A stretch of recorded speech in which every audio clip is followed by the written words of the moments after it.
Chapter 1959. On the vast plains to the north of Crone Mountain, the sound of a bugle horn shook the heavens. Huang Songpu had 12,000 cavalrymen, 14,000 Wanyan elite cavalrymen, and 34,000 second cavalry. Among them, there were also 500 to 600 rare heavy cavalrymen who were fully equipped with armor. The northern Mang cavalry that had been accumulating power and waiting to set out stretched out 5 or 6 li in length, continuing without end. Compared to Bailiang's Liuzhou border army, which only had 30,000 cavalry, Baimang's morale was not inferior. Their military strength was far superior. Commander Huang Songpu did not purposely try to win by surprise. Although the battlefield was vast, this general who had been the #1 person in the Southern Dynasty for more than a decade did not try his best to spread out the front lines. It was obvious that he did not plan to fight a chaotic battle of unprecedented scale. He also did not split into left, middle, and right formations like the Liuzhou border army. Instead, he used his own troops as the vanguard, with the Wanyan elite cavalry following closely behind. The Yi cavalry, which had the largest number of people, brought up the rear. In this way, the northern Liang border cavalry, who had the advantage of natural armor, could be weakened to the greatest extent. While ensuring the thickness of their formation, it could force the Liuzhou cavalry into the mud and reduce the number of repeated charges. On the other hand, to be able to make the grassland cavalry that was described in the spring and autumn annals as the western and northern borders were filled with fierce cavalry that came and went like the wind, and the central plains were unstoppable unless it was a high city, they had no choice but to use such a stable formation to fight. This in itself showed the exceptional strength of the Bailiang cavalry. Ko Jianghuai and Chen Shiliang stood at the peak of Crone Mountain, their field of vision extremely good. Overlooking the battlefield, they could see that after Liang Mang's cavalry began their charge at the same time, they were like 2 waves of flood bursting through a dike, colliding into each other. Chen Shiliang had never considered himself to be an expert in military affairs. When facing the battlefield, he also did not have the hot-bloodedness of a general. It could even be said that this talented second-generation Su family strategist of the tide-listening pavilion had an instinctive dislike of killing on the battlefield. The Confucian school advocated cultivating the body, governing the family, and governing the country. The essence, or perhaps the root, lay in the word governing and peace. Therefore, the world was governed and peaceful. This was the true home of a scholar. Chen Shiliang subconsciously turned his head and saw Ko Jianghuai holding his horse with one hand and his blade with the other. His expression was calm. Chen Shiliang was often compared to Su Beiji, who was also a strategist of Mount Qingliang. This was just like how the imperial court of West Chu liked to comment on the twin jade annulus of De Chu, Ko Jianghuai, and Xieshi. It was the same logic as how the West Chu imperial court always liked to comment on the twin jade annulus of De Chu, Ko Jianghuai, and Xieshi. In Bailiang Pass officialdom and the border army outside the pass, Chen Shiliang and the higher-ranked transport envoy Su Beiji were polar opposites. The Bailiang border army recognized Chen Shiliang, who had personally experienced the first great battle of Liang Mang. They believed that Chen Shiliang had truly inherited the mantle of tide-listening pavilion Li Yishan. In the future, he might have a chance to reach a transcendent height that could stand shoulder to shoulder with Li Yishan. However, the officialdom of the 3 provinces, especially Liangzhou and Lingzhou, where Su Beiji had lived before, regarded Su Beiji even more highly. They viewed him as a true pillar of Bailiang, a talent comparable to Li Yang's Grand Secretary Zhang Julu. He had the stature of a prime minister that could only be achieved by one person in a generation. On the other hand, Chen Shiliang was probably no more than a military strategist at the border or a minister in the central government. Chen Shiliang paid no attention to these comments about the undercurrents of Bailiang's upper echelons. This was because of his temperament. Although he was born into a humble family in Gangnam-do and did not even have the qualifications to sit at the same table as famous scholars, compared to many officials in the Liyang imperial court who seemed to have suddenly turned yellow overnight after passing the imperial examinations, Chen Shiliang was more open-minded. Instead, there were often people who half-jokingly said to him that Su Beiji had a competitive heart. Even the provincial governor Yang Guangdou did not mince his words. Whether a gentleman competed or not depended on the timing. He warned Xianxia that Xianxia could not truly not compete for anything and only give in. As for the twin Jade Annulus of Dechu, who was currently leading troops and fighting alongside him in Liuzhou, Xianxia felt that he had a slightly better impression of Xie Shibian, who came to Liuzhou later than him. He and this person, one was scholarly and one was martial, but their backgrounds were similar. They were both at the bottom of the marketplace. Moreover, compared to the proud and arrogant Guangling Dao descendant Ko Jianghuai, Xie Shibian was more in line with the image of a scholar as a gentleman. Interacting with him was like bathing in the spring breeze. Ko Jianghuai was always like the blazing sun in the midday summer sky, dazzling and dazzling. But even so, the deeper Chen Shiliang interacted with Ko Jianghuai, the more sincere his admiration for him grew. He remembered reading history when he was young. He read, "One does not rejoice in victory, one does not feel discouraged in defeat. One who is as calm as a lake even when there is a thunderstorm in his chest can become a general." At this time and place in Crone Mountain, Chen Shiliang gazed at Ko Jianghuai's resolute profile.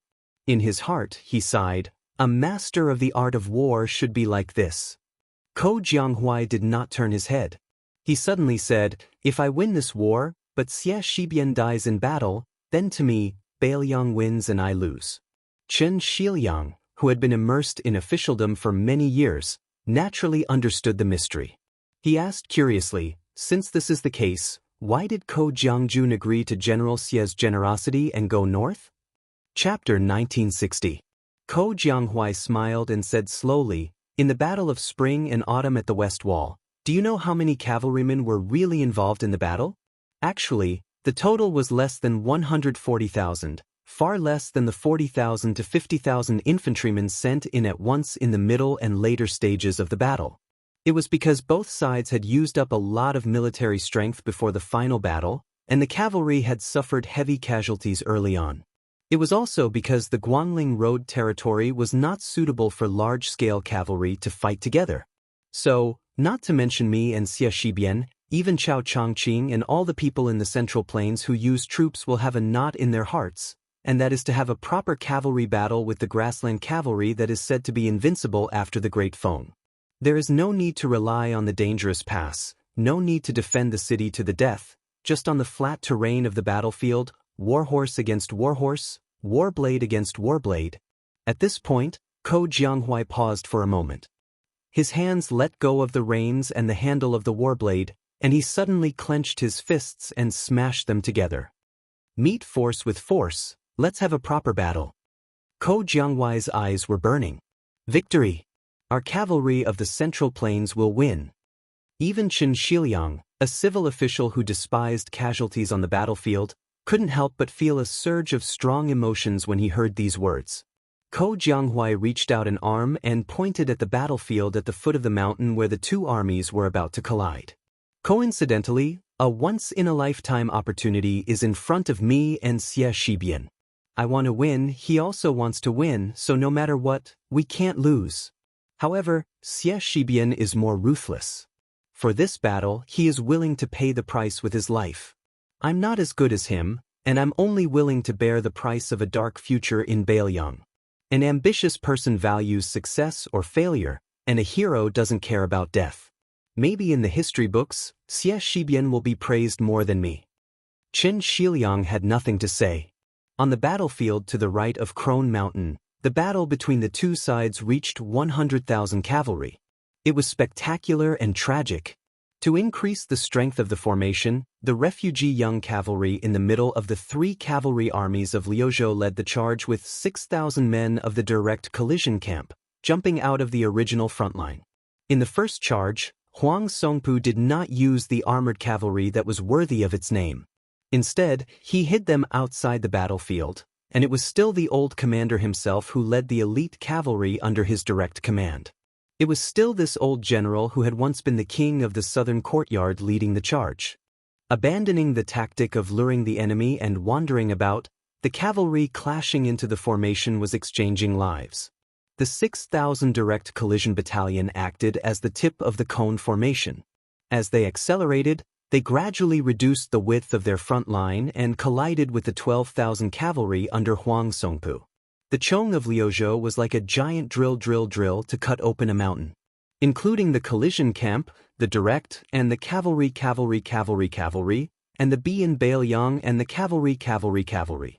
The deeper they dug into the formation, the easier it was for the two dragon elephant armies at the sides of the conical formation to tear through the northern Meng cavalry's thickness.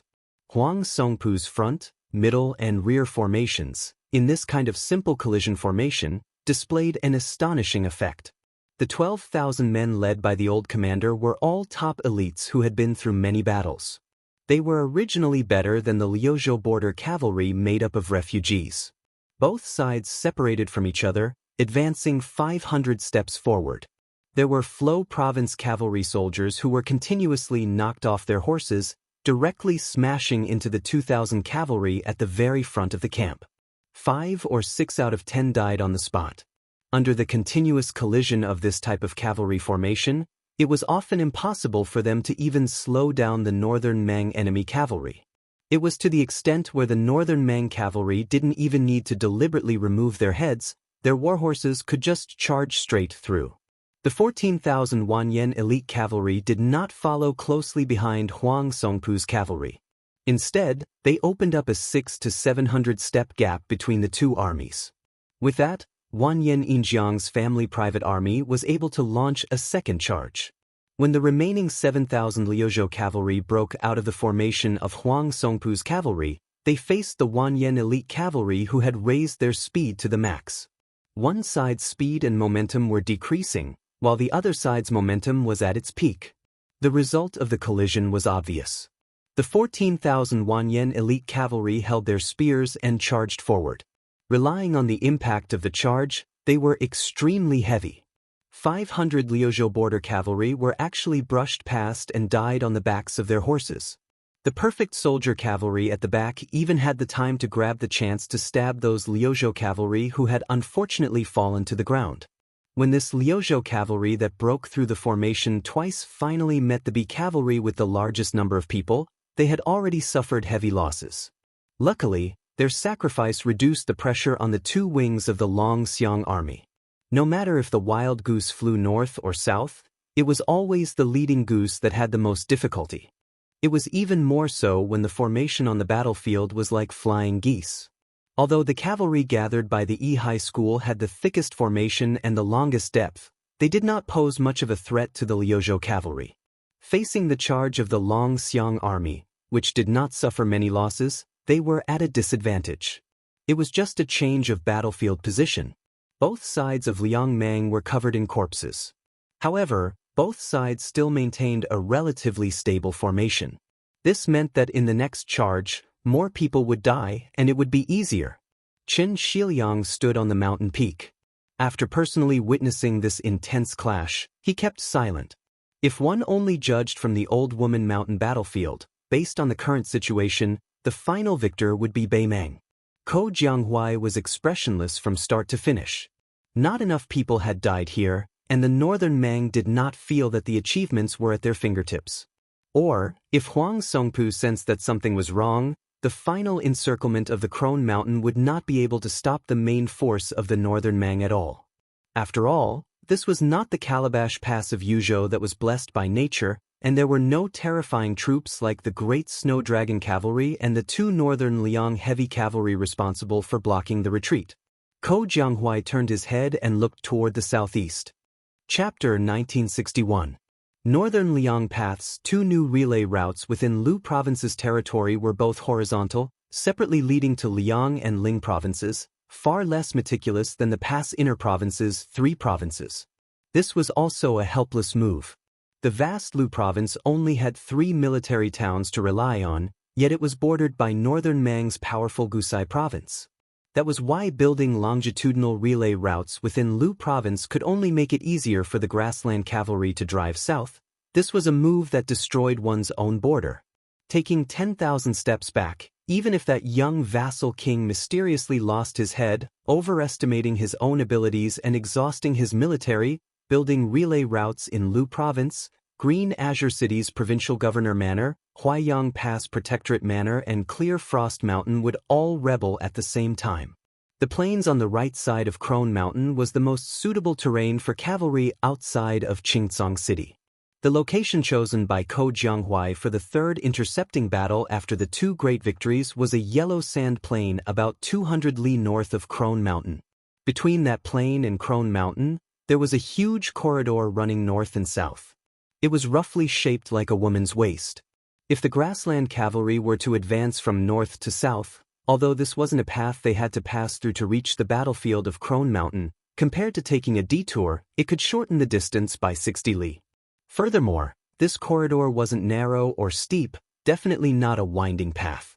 It was impossible to set up an ambush on both sides. On the contrary, the mountains on both sides of the corridor were flat. The width of the corridor was roughly the same, about 1.5 li. It could be said that a large group of cavalry could pass through it without any hindrance. The so-called corridor was shaped like a woman's waist, but that was only in comparison to the entire Liuzhou territory. As a result, from the first battle of Liangmang, when Lu Wei's cavalry went south, to the second battle of Ko Jianghuai, when the three intercepting battles, neither side had set their eyes on this place that the refugees had named Grasshopper's Leg. However, amidst the grandiose reinforcement of the 50,000 southern border cavalry, when almost everyone could see the northern entrance of this corridor, there was already a group of Lu province soldiers in the middle of the corridor. They had been waiting for a long time. When Ma Lanzi hurriedly reported back to the Beimang generals, the 50,000 cavalry fell into an awkward situation. The Liuzhou infantry all assumed a posture of defending the corridor to the death. There were about 14,000 of them. The main force was the monk soldiers of Lantua Mountain in the west, mixed in with 2,000 to 3,000 native Liuzhou soldiers. The bad news was that with this corridor as the battlefield, the cavalry couldn't move left and right. The good news was that the infantry army that was waiting in formation didn't bring any large-scale anti-horse machine. Once the cavalry army that already had the absolute advantage in terms of military strength smashed through the infantry army and forced them to retreat in panic, forget about 17,000 to 18,000 infantry, even if their military strength was doubled, it still wouldn't be enough for this cavalry army to cut down with their blades. After 20 years of fighting to the death at the border, the northern Mang Southern Dynasty cavalry no longer dared to underestimate the strength of the northern Liang cavalry or the Yuzhou infantry under Yan Wenwan's command. However, if it was any other troop, they really wouldn't think much of it. This wasn't blind arrogance, but rather the enormous confidence that the grassland cavalry had accumulated over the past 400 years since the end of the Great Feng Dynasty's era. Apart from this, the reason that made the southern generals feel troubled was that from the moment they left the camp to the battlefield at Crone Mountain, whether it was the king's tent in Baiding, the nearby temple in Shijing, or the commander-in-chief Huang Songpu, who was fighting in the south, they were all strictly ordered to participate in the battle on time. At the crucial moment, the entire battle would be decided and all the main forces in Liuzhou would be wiped out. Thus, the 50,000 cavalry could not miss the opportunity at all. Right now, the difficult problem facing these southern dynasty generals who grasped military authority wasn't just whether or not they should take a longer detour, because the monk soldiers in the middle of the corridor could similarly quickly withdraw to the south. Perhaps if they changed the battlefield, the northern Mang cavalry could break through the formations even faster, but the consumption of traveling 60 li of additional distance was definitely not a price these southern dynasty generals, large and small, could endure. Moreover, the military merit of more than 10,000 Western region monk soldiers, especially Xie Shibian whose head might be exchanged for the merit of being granted a noble rank, was just too tempting. Should they fight or not? Of course they would. Whether it was for public or private reasons, the Beimang cavalry felt that they had to fight in this corridor to obtain a large amount of military merit. The 18 Xianbei jade belts that the emperor had recently bestowed to the Wanyan family were the best example. With great merit in front of them, how could the 50,000 cavalry, whose stamina and spirit were at their peak, not be able to break through the formation of more than 10,000 infantry soldiers? On the other side of the corridor, Xie Shibian, wearing armor and a war blade at his waist, sat on the back of a horse and looked toward the north. The wind blew in his face, and it was as if he could already smell the scent of blood. This deputy general of Liuzhou, who was known as one of Dechu's twin jade annulus, had a firm gaze and a calm expression. Chao Zhangqing had once privately commented with the Empress of West Chu, Xianxia, about the generals and ministers of the dynasty. Most of them were mediocre, but when it came to Xie Shibian's proud disciple, he was unexpectedly not stingy with his praises. Especially when he said, using troops on the battlefield, turning stone into gold. These 8 words carried the most weight. But in the end, he added a comment that seemed to be a digression. Xie Shibian's tenacity and perseverance surpasses Ko Jiangwai's. Xie Shibian slowly closed his eyes. This young man that even the young emperor of Liang wanted to recruit into Great Peace City was now a citizen of Dechu but a general of Beiliang. Dechu had been invincible for 200 years during the spring and autumn period. They relied on 3 things to defeat their enemies: strong armor, strong bows, long spears, and military orders. When Dechu was at the peak of its power, it had once beaten Liang and Dongyu to the north of the country like a strong man beating a young child. Even though Great Chu's military strength had declined from its peak, and Liang, located in the northern corner of the 9 kingdoms of spring and autumn, had begun to pay attention to cultivating cavalry, before the 120,000 great halberd warriors were completely wiped out in the Battle of Scenic River. The entire Central Plains still believed that the Liang cavalry of a certain scale would not be able to gain the slightest advantage against the heavily armored infantry that was hailed as the most powerful in history. However, in the Battle of Scenic River, reality had proven that on a suitable battlefield, heavily armored infantry that did not have enough cavalry supporting them could only wait for death no matter how many there were. They might not necessarily lose, but they definitely would not obtain a great victory. That classic battle in the history books was far inferior to the one at West Leby. It had always been underestimated and looked down upon by Li Yang's historians and militarists. First of all, in the 3 battles, not many soldiers actually died on both sides, only 30,000. Second, the Su family army that had achieved a great victory with the combination of cavalry and infantry chose to brutally bury more than 80,000 surrendered soldiers in order to prevent any mistakes in the crucial battle that followed. In addition, the old emperor of Liang, Zhao Li, had once sent an old general with meritorious service and 2 Zhao clan relatives to participate in the battle.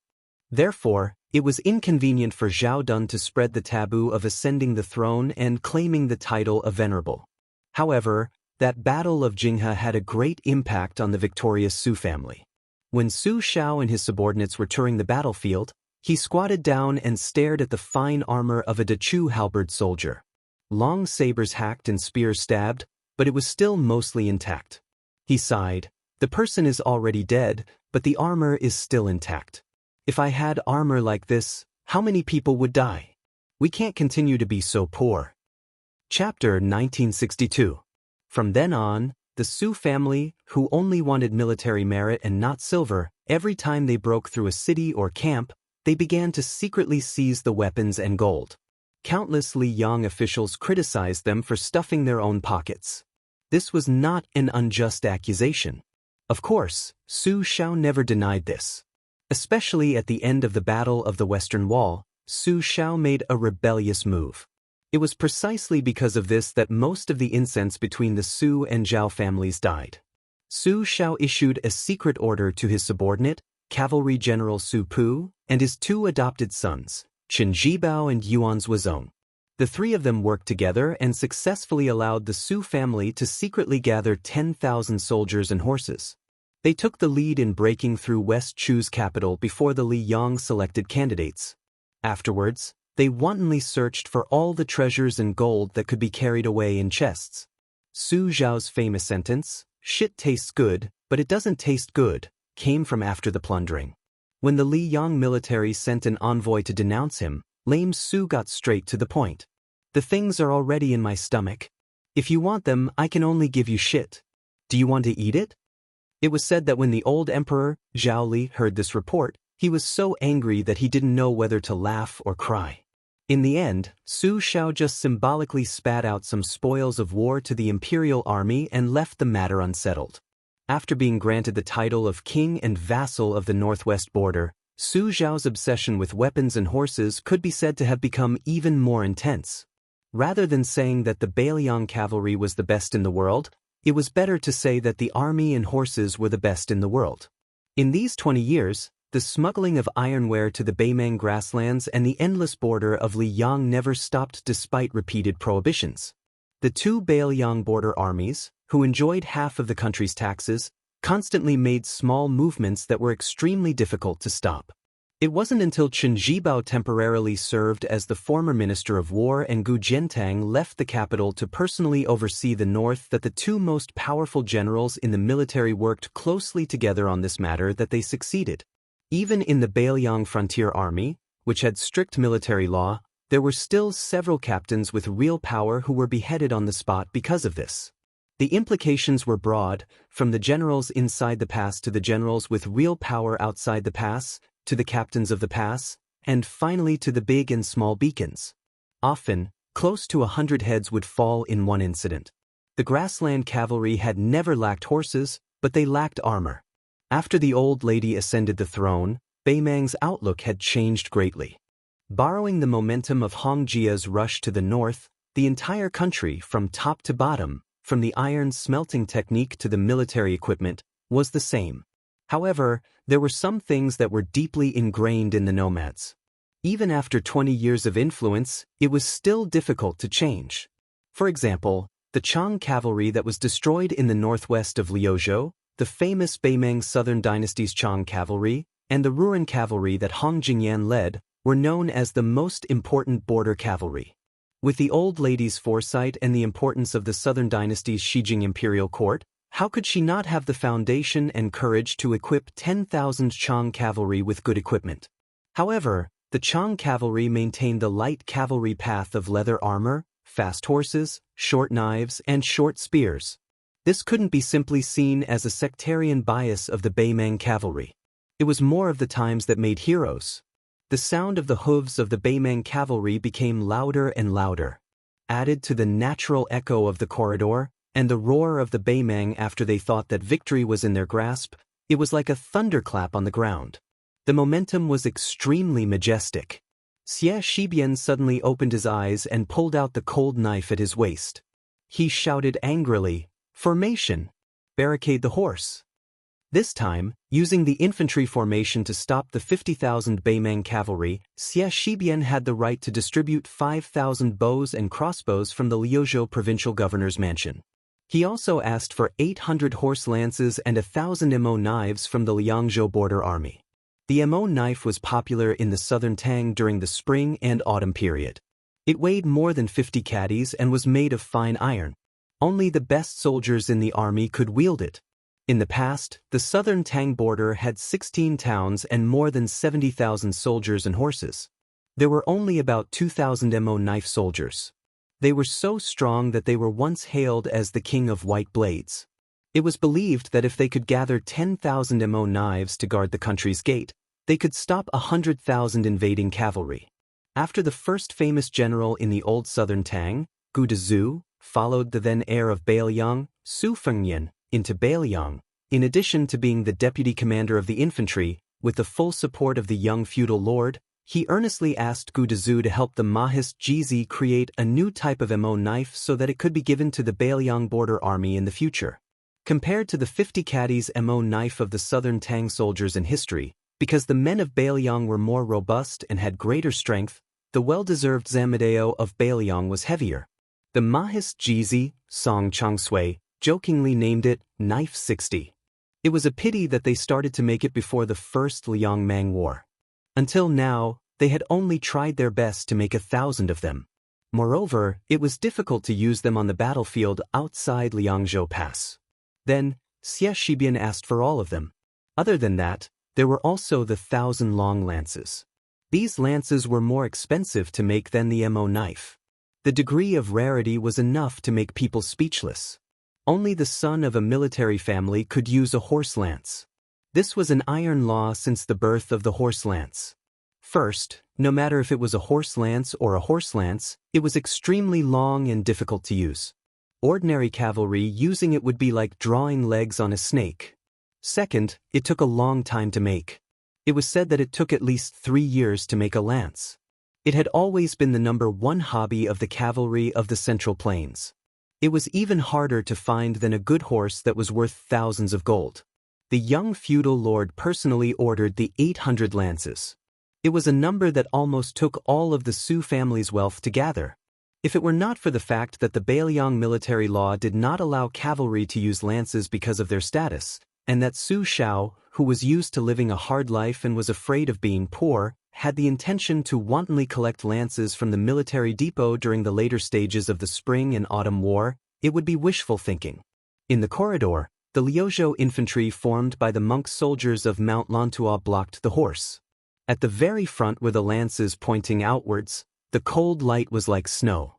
300 people formed a horizontal line, forming 3 rows. The first row held lances and knelt, their lances slanted forward. The second row held their lances flat and pointed forward. The third row held their lances on the shoulders of the soldiers in front, also slanted forward.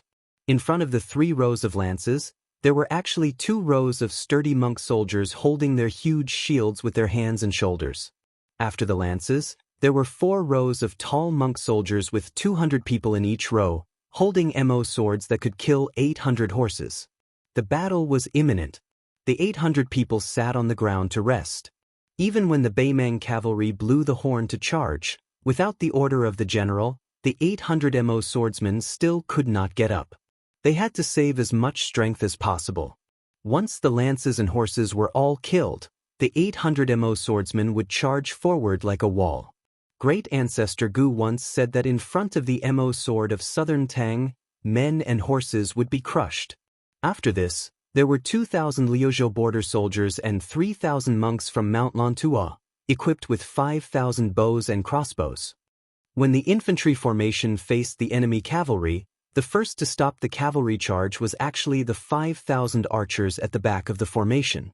After Xie Shibian gave the order to stop the horse, he did not continue to stop at the back of the infantry formation.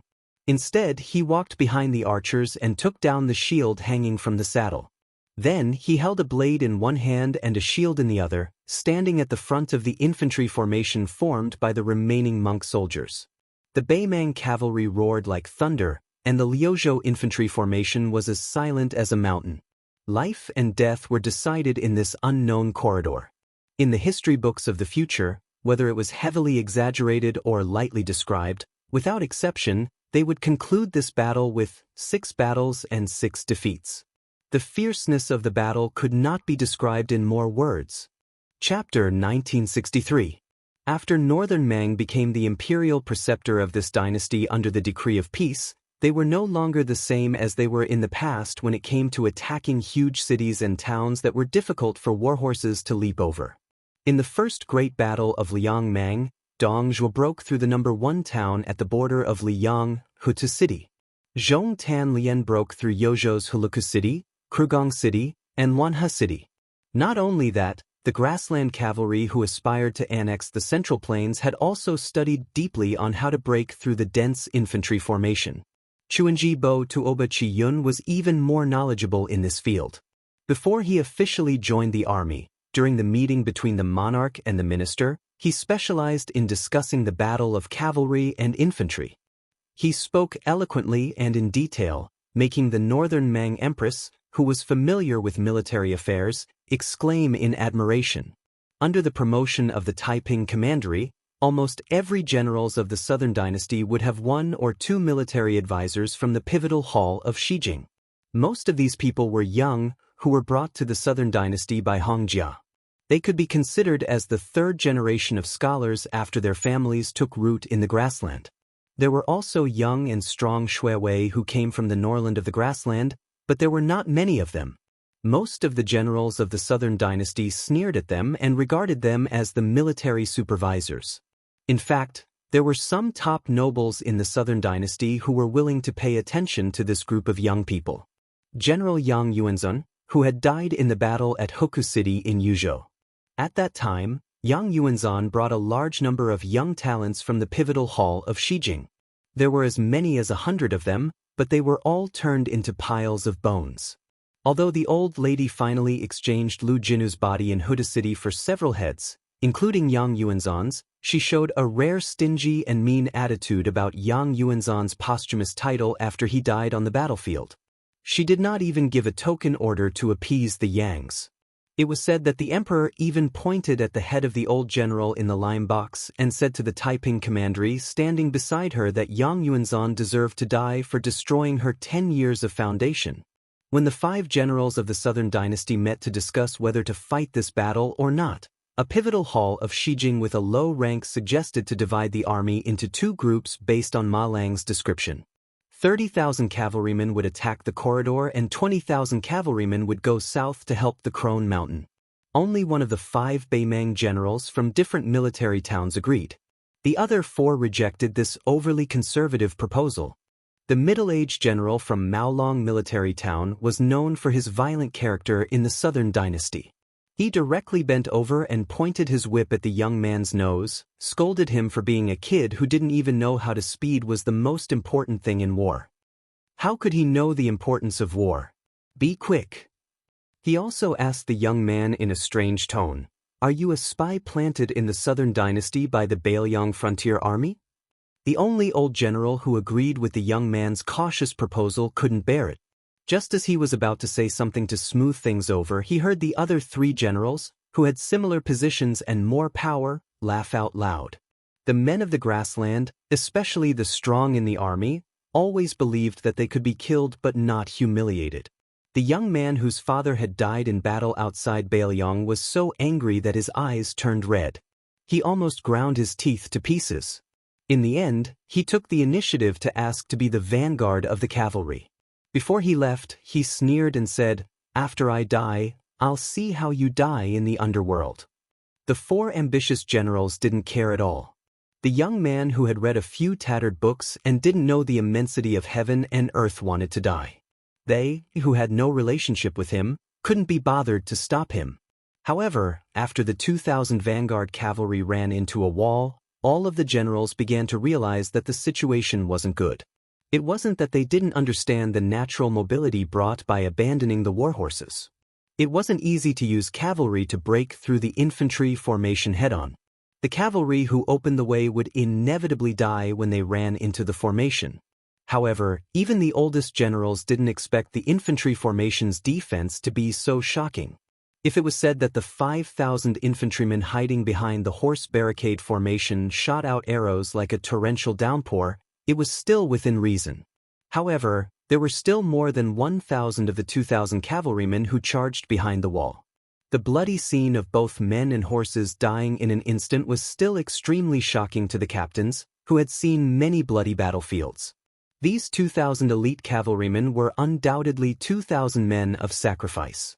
Almost everyone knew that they would die if they charged forward, so they began to accelerate at the edge of the range of the crossbows.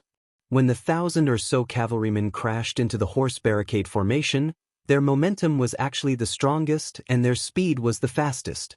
When a single cavalryman crashed into the horse barricade formation, relying on the inertia brought by the galloping warhorses, the terrifying impact was self-evident.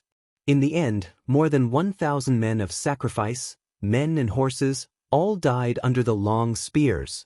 No less than 600 warhorses were directly pierced through by the long spears. The most terrifying thing was that the second group of cavalry was almost visible to the naked eye.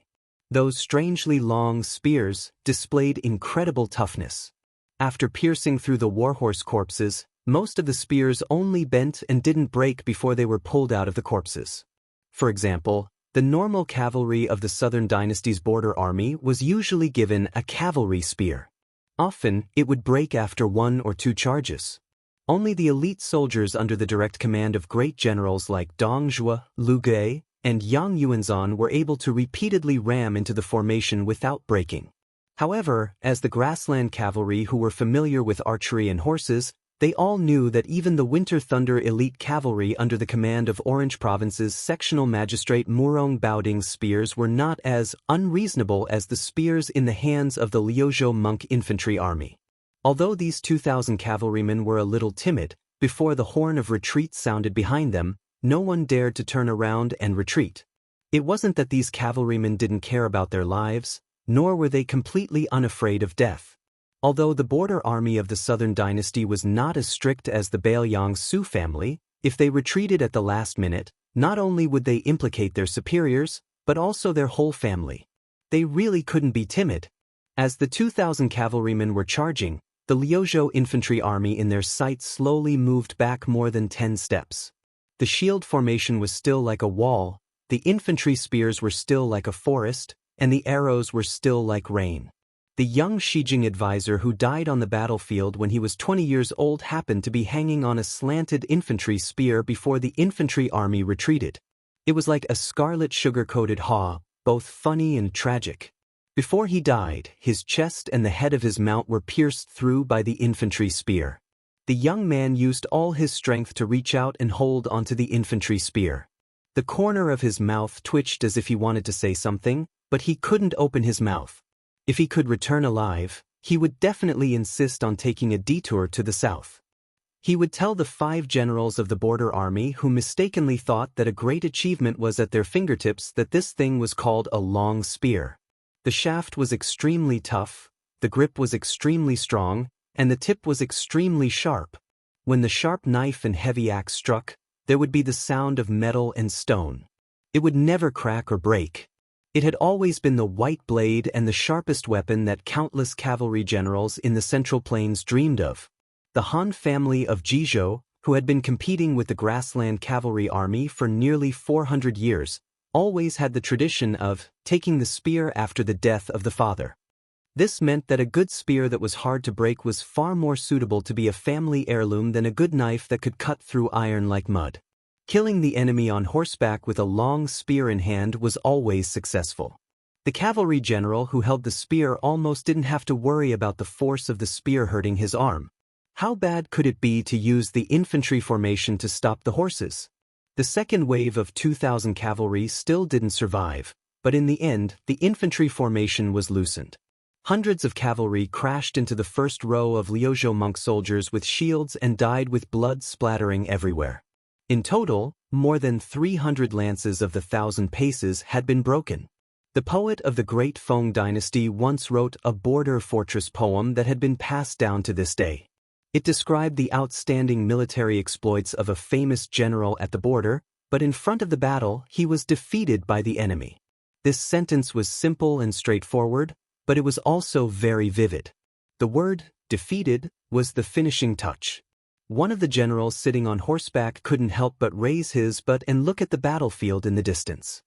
He was dumbfounded and couldn't say a single word. They weren't afraid of dying, but if they died so quickly, how could they fight the war? Even if it were 2 cavalry armies fighting, how long would it take to charge and break through the enemy's formation with a short 300 paces? The generals of the Maolong army, who had previously mocked the staff of the Cardinal Hall of Shijing, secretly swallowed his saliva. He turned his head stiffly and said to the old generals, "Should we leave this place and take a 60-mile detour to Laohu Mountain?" The old general, who actually only had 6,000 cavalry under him, shook his head and said in a deep voice, "The most difficult thing for a cavalry to break an infantry formation is at the beginning. This Liuzhou monk soldiers' barricade is the most powerful, causing us to suffer heavy losses. This is reasonable. I believe that as long as we break through those few rows of spears, the rest will be much smoother." Chapter 1964.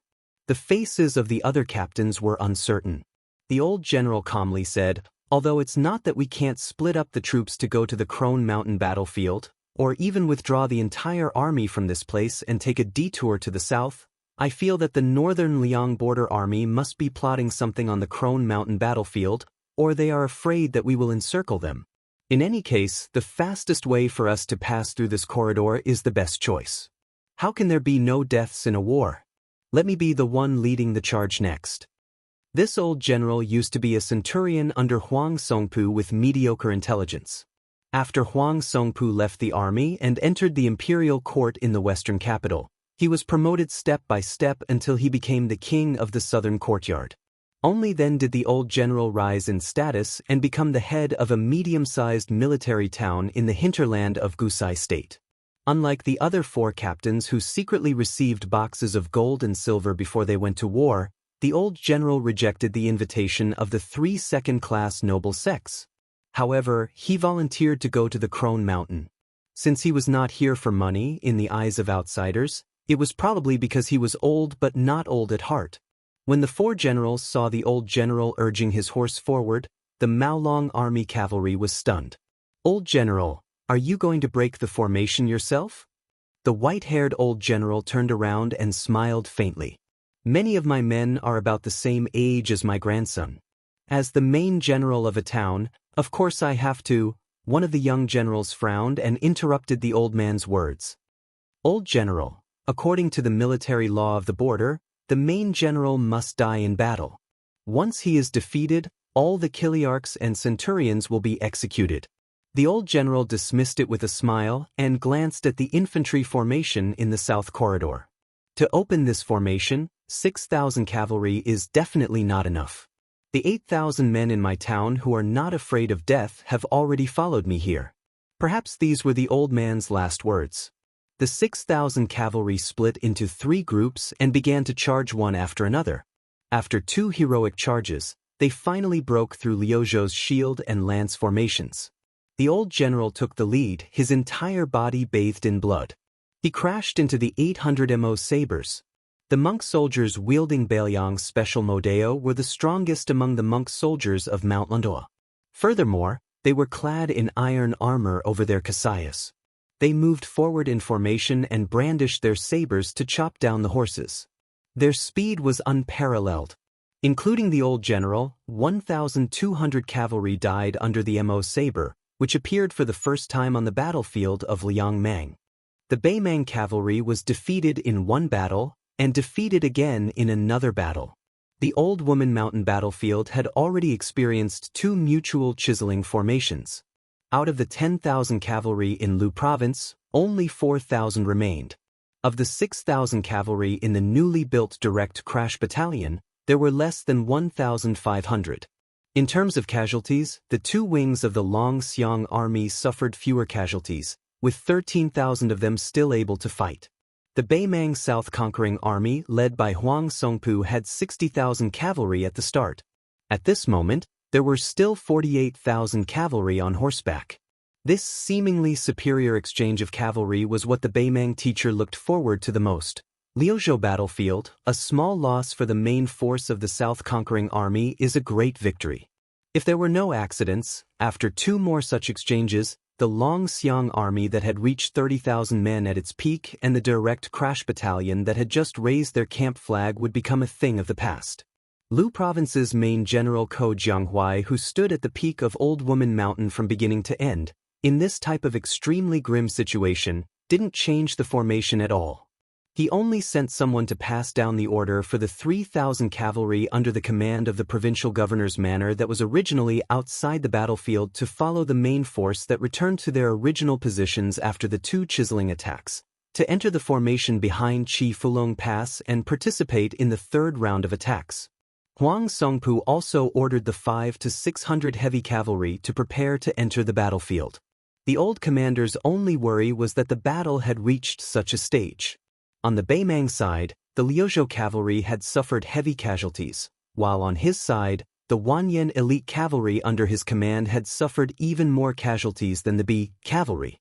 If not for this, he would not even use the heavy cavalry that was originally used to take the head of either Ko Jianghuai or Su Longxiang.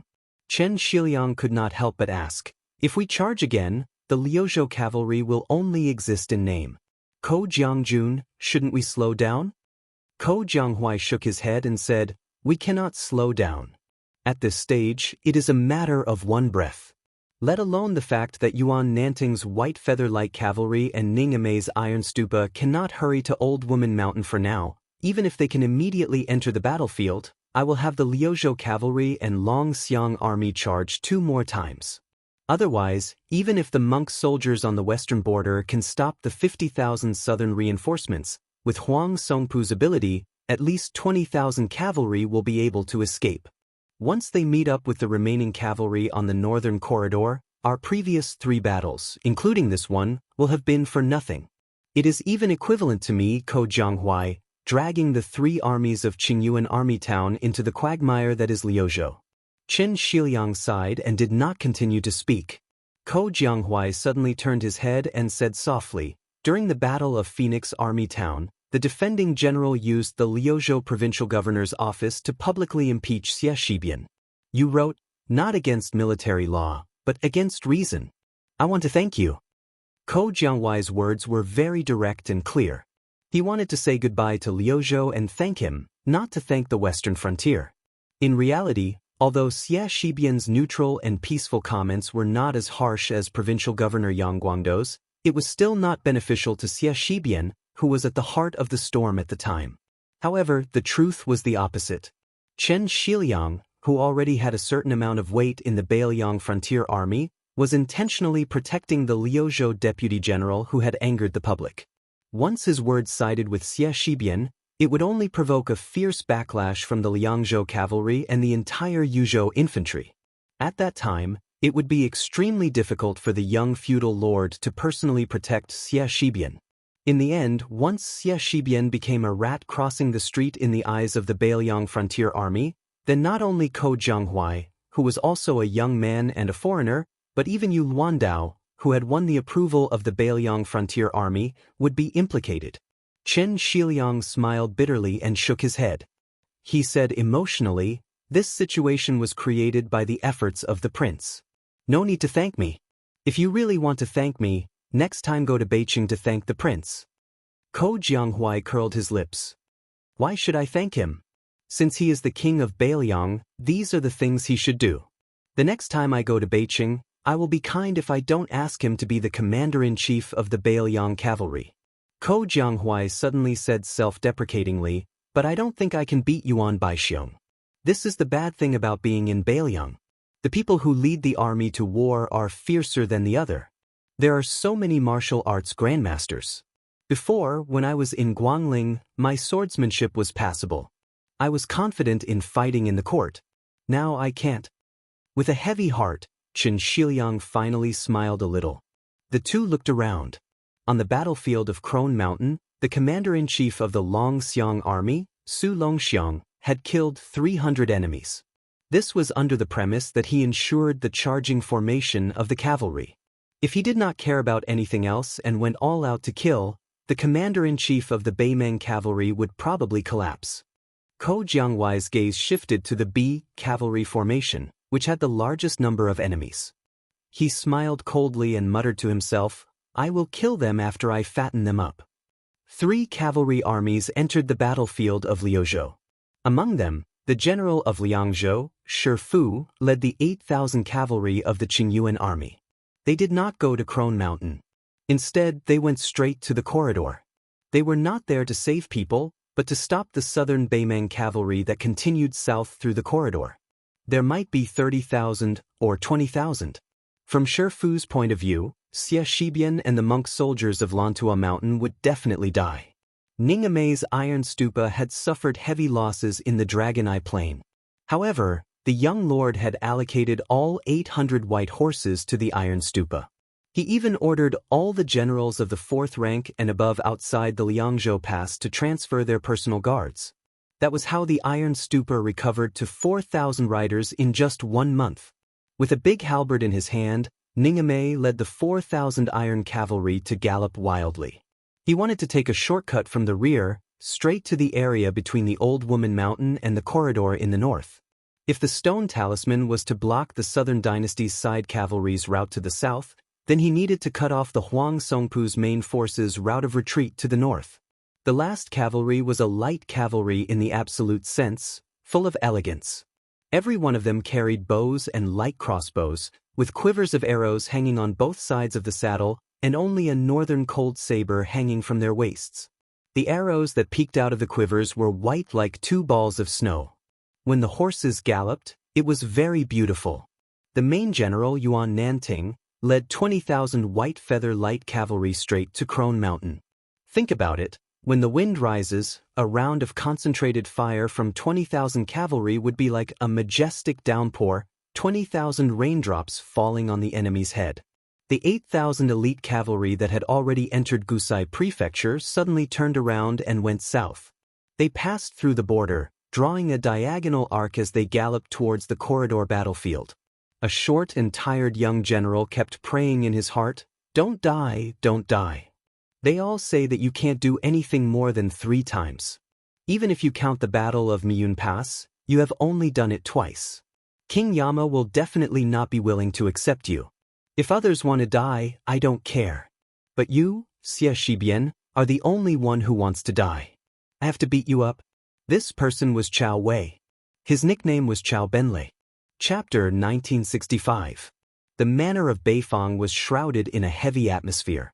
Other than the 140,000 private soldiers under Dong Zhuo to surround Huayang Pass, he had also persuaded the Emperor of Beimang to mobilize 20,000 refugees who had lost their identities in the grasslands to participate in the assault on the outer walls of Huayang Pass. The insane Dong Zhuo had declared that he would use corpses to build a gentle slope to the top of the wall.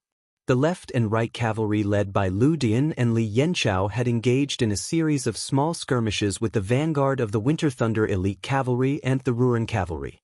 Finally, a major battle had begun. On the 2 battlefields, Liang Mang's 4 cavalry armies had invested a total of 40,000 soldiers. Evidently, neither side had mobilized their full strength. The strength of the Beimang's Winter Thunder elite cavalry was unexpected, and the Ruren cavalry of 10,000 could not be underestimated either. Compared to the situation before Beifang, the casualties of the left and right cavalry armies were slightly greater. This meant that once they were entangled by the soldiers of Beimang, it would be very difficult for them to escape. Once this main force of Beiliang lost the flexibility of large-scale battlefield movements, other than the 10,000 great Snowdragon cavalry that could still fight and retreat, the 2 heavy cavalry armies that were destined to be unable to participate in large-scale battles alone would fall into an awkward situation. On the other hand, the middle army of Beimang, after the second battle line that Wang Yong and Helian Wei had built together, there was still a crown prince who was personally leading the troops. Beside this Beimang, who was second only to one person and above tens of thousands of people, other than the Palace Iron Cavalry Chieshui army that rarely appeared on the battlefield, there were also 2 heavy cavalry armies named after the surnames of Yelu and Murong. The battle strength of the heavy cavalry was indeed terrifying, but they greatly relied on the large-scale main force of the cavalry. This was like the 2-sleeved green snake of the sword god Li Chungang. It needed the support of a vast amount of qi, otherwise it would be a flashy dragon-slaying technique. This was the difficulty of the Beiliang frontier army resisting the entire army of Beimang. If the Beimang frontier army could send out another 100,000 cavalry soldiers, then the Beimang frontier army would definitely not choose Beiliang as the route south to the Central Plains. They would directly turn around and head towards the border between Liyang and Liao to fight to the death with Gu de Zhugua. They would even have the strength to send troops to Jizhou and follow the path that the grassland cavalry were most familiar with to enter the hinterland of the Central Plains. Or they could turn east and reach Taiyan City. However, in this way, the situation in the world would not be as simple as the Beiliang cavalry lying on the side of the bed behind the Beimang cavalry. Instead, it would be leisurely watching the fire burning on the other side of the river, patiently waiting to reap the benefits of the fishermen. At that time, whether the Central Plains and the grassland would be surnamed Zhao or Murong would depend on the mood of the young king. Perhaps he might even change his surname to Su. In the study room next to the second hall signing room, it was noon and the sun was high in the sky. It was unbearably hot. As a result, Chancellor Wang, Yang Xinxing, and Baiyu were gathered in the small study room. Other than the deputy Jidushi Yang Xinxing who came to discuss military affairs, the rest of the people came here openly to escape from the heat. Although this study room was small, it was only the young vassal king who was dealing with official affairs. Although the 6 subjects' wing room was big, there were more than 10 or 20 people gathered together. The most important thing was that the administrator Li Daren had ingeniously helped to transplant a loquat tree in the courtyard outside the study room. The loquat tree was of moderate height. It had shade and would not block the light too much. Therefore, the small study room had unknowingly become an excellent summer resort. When Yang Xinxing was discussing with the young vassal king, Behind the spring and autumn period old general who was banished to the northwest border by Liang, Mr. White Lotus was sitting on a chair near the window and gently swaying his palm leaf fan. The cool breeze blew gently. Chancellor Wang shamelessly pulled Li Gongda to set up a battle array. After a round of beating, he could also rub against the cool breeze brought by Yu's fan. The young vassal king had already browsed through the detailed military intelligence reports. Today, Yang Xianxia didn't come here to repeat the same old tune, but rather because there was an enormous problem in front of North Jiebei City, or perhaps all of northern Liang's northern Liang border army. Qingyuan Army's Stone Talisman Tribes Cavalry, Iron Stupa and White Feather Light Cavalry, these three cavalry armies, as the most important mobile military forces outside of Liangzhou's pass, had already moved to Old Woman Mountain in Liuzhou. In that case, if the left and right cavalry failed to successfully devour Murong Baoding's main force of 60,000 elite cavalry and were tightly bitten down by Wang Yong and Helian Wei, these two northern Mang's military commanders, what should North Jiebei City do? It could even be said that this risky deployment of troops was very likely to lead to a tragic ending of mutual destruction between the two sides of Liang Mang. The main force of Huang Song's Pu tribe was destroyed in Laowu Mountain, but Beiliang would also lose the front line of Huayang Pass. Yang Xianxia worriedly said, "At that time, we did not expect that when Yu Luandao led the army to attack Xijing, Chao Wei's 10,000 cavalry also made a gesture of supporting Yu Luandao's Yu Qi to the north. But Beimang unexpectedly only transferred the cavalry of Bo Wang Jingchong from the eastern front, which was confronting the two Liao's Liao, and then did not make any move. It seemed that they did not care about the safety of the southern dynasty's capital region. In the end, they even ordered the army to go south to reinforce Laowu Mountain. Could it be that the old lady has lost her mind and really does not care about the smoke of war rising in the entire Gusai prefecture? You have to know that Gusai prefecture borders two prefectures to the north. It has always been lacking in military strength, but it has a well-developed courier route. Once we win Laowu Mountain and join forces with Yu Luandao and Chao Wei's cavalry, Beimang is going to give away half of the southern dynasty with both hands? Su Fengnian did not dare to jump to conclusions. He only smiled bitterly and said, if it were the Liang emperor who cherishes his reputation, he would not dare to do so. If it were that old lady, it would be hard to say. Yang Xianxia frowned. Who will lose and who will gain by such an exchange? Is Beimang not afraid that our cavalry will destroy the southern dynasty, and they will not be able to recover their strength in 10 years and go south to the Central Plains? Chapter 1966. Su Fengnian shook his head and said, if it was in the past, the Liang imperial court still had control over the territory of the Central Plains. But now that the three kings have raised their armies, everything has become a variable. Beimang can certainly stake everything on this gamble. Su Fengnian gently held a piece of white jade the size of an egg in his hand and slowly stroked it. This piece of white jade was slightly red, its texture was delicate, and it looked clumsy and simple. Su Fengnian could not bear to put it down. In fact, the item itself was not that rare. Compared to the fine jade that was carved into fine shapes, its price was as different as heaven and earth. However, the origin of this item was very interesting. Jiang Yanai, Su Ying, and Jia Jiajia had secretly carried a heavy cloth bag back to North Jiebei City not long ago. Everyone's clothes were stained with dust and mud. They swaggered into this study room as if they were asking for credit. They opened the cloth bag and poured it onto the floor. Most of the items were ordinary pebbles that were playful and pleasing, mixed with some green jade that could barely be sold for a few copper coins. However, the three of them had really picked up a treasure. It was this piece of white jade that Su Fengnian had left on the desk to play with. Su Fengnian was very cunning. He squatted down and pretended to wantonly belittle the stone, saying that this was not worth a single copper coin and that the stone was just a cobblestone that would not even look good on the road. In the end, he sighed and picked up the piece of white jade with a beautiful color. He casually tossed it around and then took out 5 or 6 copper coins from his money bag and threw it to the little mud man covered in dust, saying that this was a friendly price. Although the little mud man was doubtful and felt that he had suffered a loss, he was still a fledgling in the field of business after all. He was shamelessly picked up by the young king.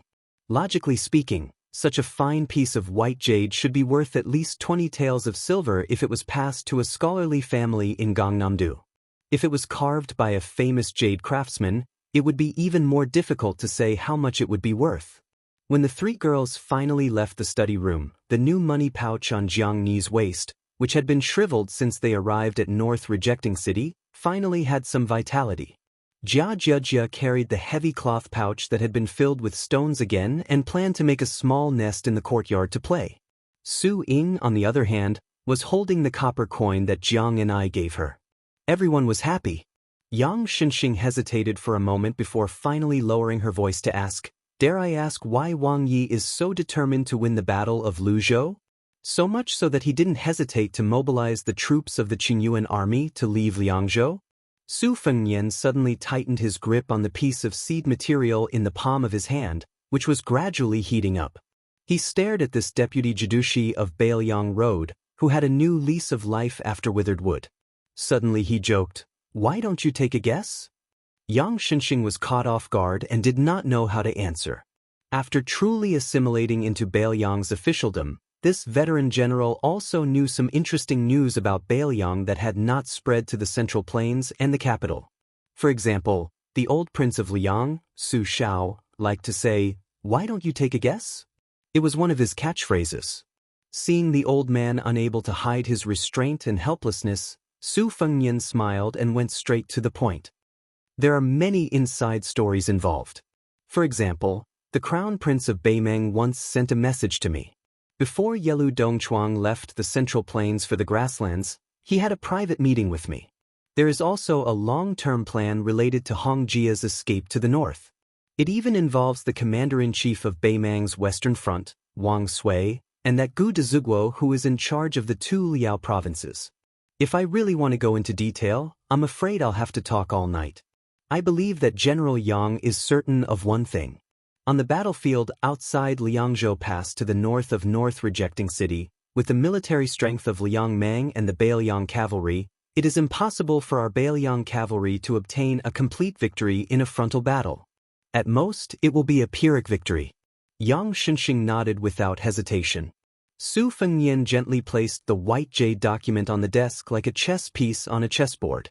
When my master was alive, he always tirelessly told me that the depth of a national player's skill is always outside the chessboard.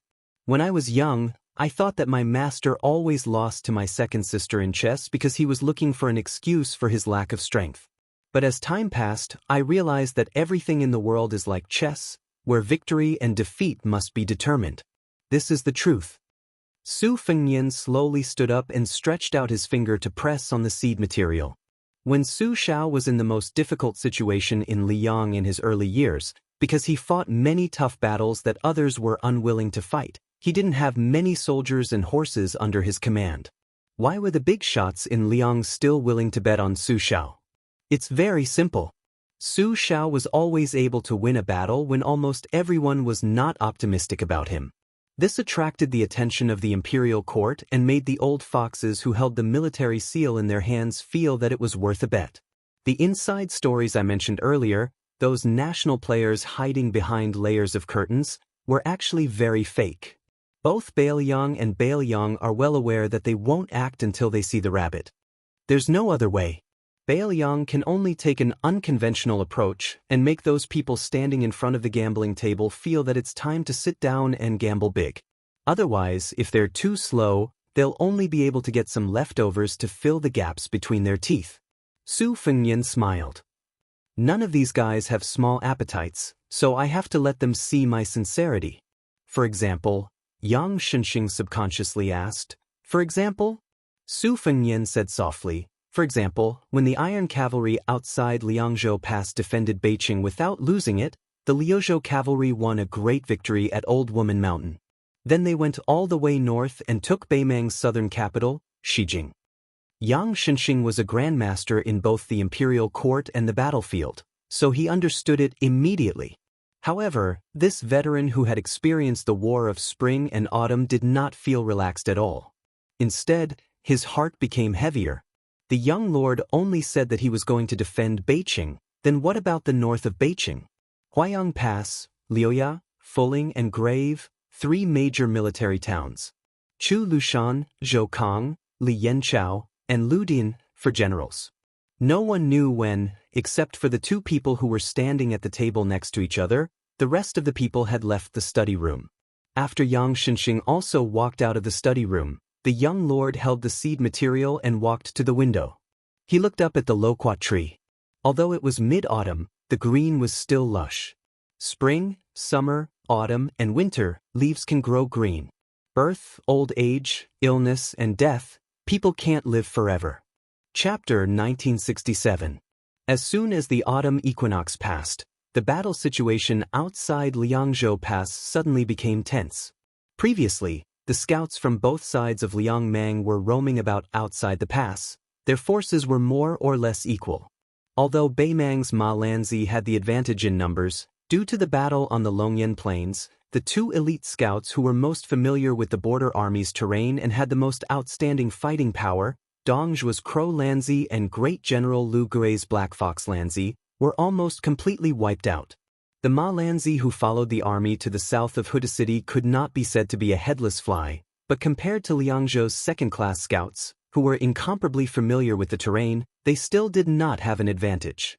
Whenever the two sides encountered a sudden battle, Beimang's Ma Lanzi was ordered to take the initiative to attack regardless of casualties.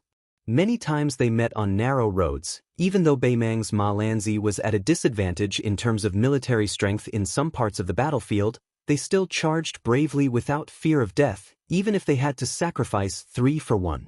The rich and overbearing Murong Baoding personally promised that as long as the Ma Lanzi advanced to the front line, regardless of whether it was his direct subordinates or other troops, not only would they be able to obtain military merit by beheading the enemy, they would also be able to exchange their own losses for military merit. Under this kind of unreasonable and intense attack by Beimang, Bailiang's scouts never suffered heavy casualties in a single battle. However, after the losses accumulated time and time again, in a short period of 20 days, according to the intelligence reports from the left and right cavalry, more than 700 men had died in battle. The Liangzhou border army had no choice but to start gathering small groups of scouts, at the same time reducing the width and depth of the scouting line, decisively giving up on the risky move of sending a small group of scouts to roam in and out of the enemy's territory. Back then, Bailiang had chosen to place great importance on the Liuzhou battlefield and did not hesitate to shift their forces to the west. For example, Li Hanlin's white horse crossbowmen had all moved into Liuzhou. Not to mention the control Bailiang city had over the border defense line of Huayang Pass, Luya, Fuling, and Grave. The connection with the left and right cavalry was growing thinner and thinner. This was definitely not a good sign. As the main force of the Bailiang border army, the left and right cavalry's main purpose was not to kill the enemy, but to link up Bailiang City and Huayang Pass defense line, preventing Beimang's cavalry from completely dividing the battlefield outside Liangzhou Pass. However, from the current situation, unless Murong Baoding was willing to hold his troops back, unwilling to lose the Winter Thunder elite cavalry and Ruran cavalry, slowing down the speed of his horse hooves and allowing the Liangzhou scouts to seize the opportunity to regain the initiative, from the perspective of the chessboard, the stalemate between the two sides was already set in stone. During this period of time, the northern Liangdao's only official in the northern part of the city, the administrator Li Gongda, proposed to have Li Hanlin lead the remaining Liuzhou white horse crossbowmen back to the battlefield outside Liangzhou Pass. However, this proposal was rejected by both the young king and deputy Jidushi Yang Xianxia. The result of the magnificent cavalry battle at Old Woman Mountain in Liuzhou, which was destined to go down in history, had not yet been accurately reported to Jubiai City outside the Liangzhou Pass. The last urgent military document from a scout under Liangzhou's General Shifu was still neatly placed on the table in the small study next to the signing room. Even though they knew that the new Prince of Liang, who had accumulated great power and influence, valued the twin jade annulus of Great Chu, no less than the two trusted generals, Yuluan Dao and Chao Wei, who were born in northern Liang, the military document written by Shifu himself was still straightforward, revealing the unique cruelty of a battlefield. Thank you to the monk soldiers of the Western Frontier Division for blocking the 50,000 cavalry with 15,000 infantrymen. Forgive me for not being able to rescue them.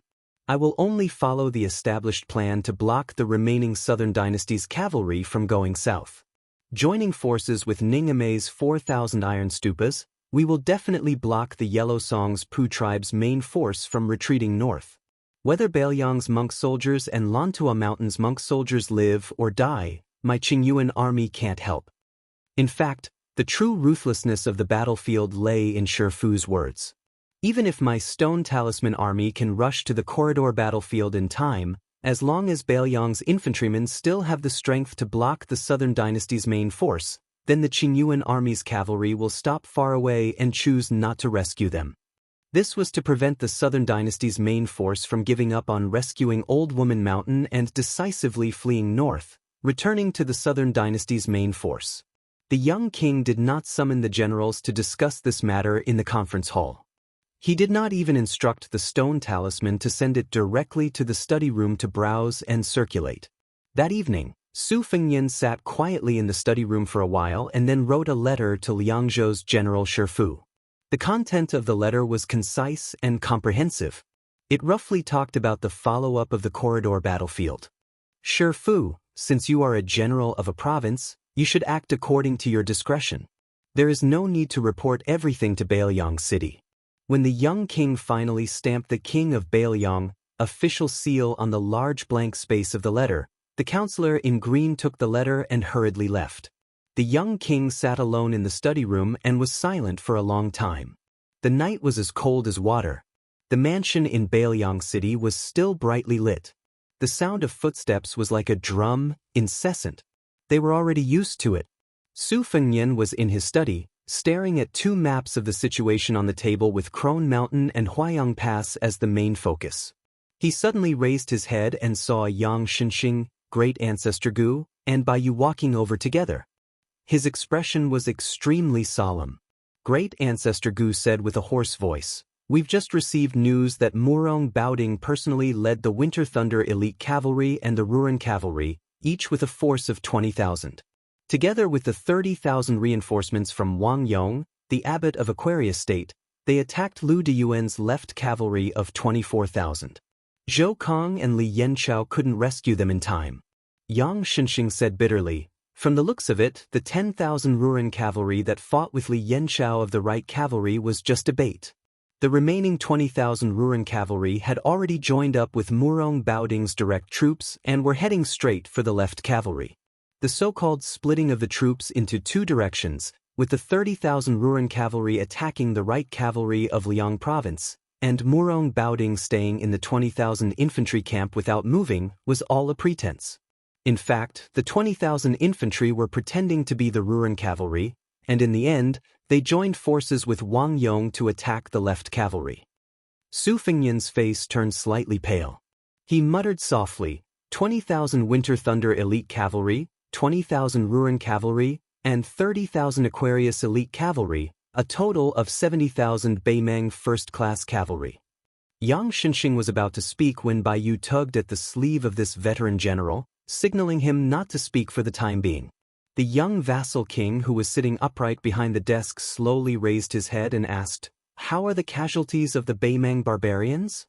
Yang Xianxia tried his best to calm the intense emotions in his heart as he answered, "Murong Baoding did not send in all his troops at once. After the Winter Thunder Private Cavalry lost 9,000 men, he still did not retreat from the battlefield. Then he sent in 20,000 Ruran Cavalry. Lu Diyuan, the left cavalry fought until Wang Yong's cavalry entered the battlefield. At that time, the remaining Winter Thunder Cavalry had no choice but to watch from the sidelines. There were almost no Ruran cavalry left on the battlefield. The Aquarius Cavalry still lost 6,000 men. Only 800 left cavalry managed to break out of the encirclement and return to North Jiebei City. The first deputy commander of the left cavalry, Lu Diyuan, and the other two deputy commanders all died in battle. In early autumn, there was once a left cavalry soldier who raised his arms to release eagles outside North Jiebei City. The scene was still vivid in his mind. Grand Ancestor Gu suddenly said bluntly, "Since the left cavalry is gone, the right cavalry cannot hold the fort alone. They can no longer control the situation outside Liang Province Pass. which is north of North Jebei City and south of the grave. Your Highness, you must not agree to Zhou Kong and Li Yanchao's request for battle. Su Fengnian nodded and said, immediately send an order to Zhou Kong and Li Yanchao. The right cavalry must do their best to avoid Beimang's main force heading south. Bai Yu said somewhat helplessly that Jean Partridge's military order has actually reached Jidushi Yang's barracks. From the commander to the 3 deputy commanders and all the captains, they have all signed a bloody handprint. They request to fight to the death and guarantee that they will at least wipe out Murong Baoding's Winter Thunder Cavalry and Wang Yong's main force. Su Fengnian stood up and said sternly, then add one more sentence. Tell Zhou Kong and Li Yanchao clearly that it is very easy for them to die. If they dare to disobey the orders of North Jebei City, I, Su Fengnian, will personally go outside the pass and wring their heads. Yang Shun, who had never seen a young king get angry in front of his face, was shocked. Grand Ancestor Gu sighed softly. Bai Yu was calm and composed. He smiled and said, with North Jebei City's reply to the right cavalry, Old General Yang and I, the governor of Liang Province, will have an easier time. Chapter 1968. The 3 big shots of North Jiu quickly left with their own thoughts. Chancellor Wang, who was on duty in the ceremonial room, walked into the study with 2 pots of green ant wine. He saw that the young king had not yet sat down. He was standing behind the desk, looking down at the 2 big seals on the table. One was naturally the world-famous Liang Wang seal, which was regarded as the most important small object in the world during Liang Yonghui's reign. In the past 20 years, as long as it involved more than 5,000 people in the northwest border, this seal had to be stamped. The shape of this seal was exactly the same as the current Zhao imperial court, imitating the style of Dechu of the Central Plains during the spring and autumn period. It was a jade seal, and the strokes of the seal were even, without any sharp edges. It had always been regarded as authentic calligraphy. But next to this Liang Wang seal, there was another seal that had long been withdrawn from Bailiang's officialdom. After the Su family's armored cavalry followed Bailiang's butcher Su Shao into Bailiang, this ancient bronze seal was habitually called the Great General Seal. Occasionally, it would be seen in some important military inscriptions outside the pass. After heir Su Fengnian officially became the king of Bailiang, it completely disappeared from the border army's field of vision. The Great General Seal was written in willow leaf script. The bronze seal was 3 cun 3 fen, 9 fen thick, and shaped like a crouching tiger and coiling dragon. Now, the Liang army's permanent general with real power, Wu Zhengjinping, had long switched to using the silver seal of the Qiding script, abandoning the knife-like willow leaf script. In fact, Mount Qingliang also had a big seal, mainly used for the promotion and dispatch of Bailiang's officials. Su Fengnian made an exception and left it to Deputy Administrator Song Dongming, allowing him to stamp the seal himself after the official document was approved, to show his superior position of sole power. After Chancellor Wang sat down, he opened 2 pots of wine and leaned forward to hand one to the young king. It was better to enjoy together than to enjoy alone. The old Confucian raised his head and drank a mouthful of strong wine, exclaiming in joy. Then he looked at Su Fengnian and said, I have heard about the left cavalry. Some words have accumulated in my stomach for almost 20 years and I have to spit them out. You don't have to say anything, just drink and listen to me. Su Fengnian sat back in his chair and nodded. This renowned scholar of the literary world, the leader of the scholarly circles, slowly said, I have always had 7 orifices and 6 orifices on the battlefield, but I know nothing about it. As a result, apart from bringing a few scholars to Bailiang, which can be considered a small contribution, I don't have any other achievements to show for it. I can only peacefully stay in the remote academies and study. In all these years, I've secretly traveled to Bailiang many times and met Su Shao a few times. I've also met Li Yishan from Tide Listening Pavilion a few times. Su Shao is known for being a terrible chess player. His chess skills are among the worst in the world, but his ability to reverse his moves is top-notch. That's why I don't like to interact with him. Noticing the strange look on the young lord's face, the old master continued to say shamelessly, Li Yishan is a rare and extraordinary person. Of course, he would be arrogant and treat me as his confidant. Su Fengnian finally couldn't help but say, "That's enough." This old man choked on his wine and coughed a few times. The wine from the pot of green ants spilled all over his clothes. The old man casually patted his robe and said, "Li Yishan, who is in seclusion on the top floor of Tide Listening Pavilion, stands too high and sees too far. That's why he inevitably feels lonely. Sages have been like this since ancient times, so it's impossible to escape. Every time I go there to visit, even though Li Yishan doesn't give me a good face, I know that this guy must be happy." There were a few times when he was drunk, and Li Yishan would say some heartfelt words to me. He never talked about the Liang imperial court, but talked less about the strategist Su Xiao and more about the Northwest. At this point, this old man, who seemed to be taking advantage of his seniority, paused and drank a large mouthful of green ant wine.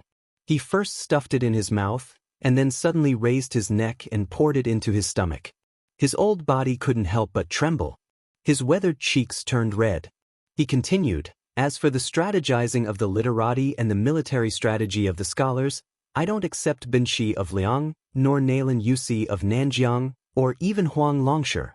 As for Zhao Chongling, who suppressed Li Yishan even after death, don't even mention him. As to why Zhao Chongling was more famous than Li Yishan both in life and in death, Li Yishan himself and Su Xiao, who knew better, both had their own difficulties. Li Yishan was born a poor scholar.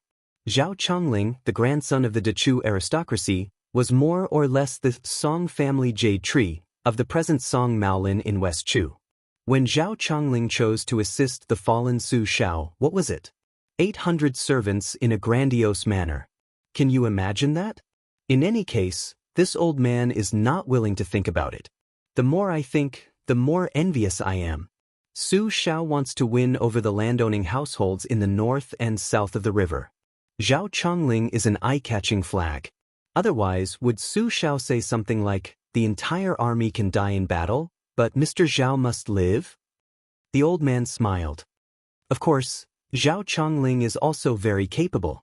Zhao Chongling contributed greatly to Su Xiao's destruction of the 6 countries in the later stages of the Spring and Autumn War. His reputation was so good that even the old emperor of Liang, Zhao Li, wanted to invite him into the court to be made a marquis. And Li Shan? The old emperor Zhao Li never mentioned him. In reality, every time Su Xiao reported his military achievements, he praised Zhao Chongling greatly. His memorials were full of flowers, but as long as it was related to Li Yishan's schemes, he did not mention anything. "Wang Ye, do you know why?" Su Fengnian said calmly, "I only know that those beautifully worded articles were incited by Su Xiao, and then written by my master himself." The old man nodded.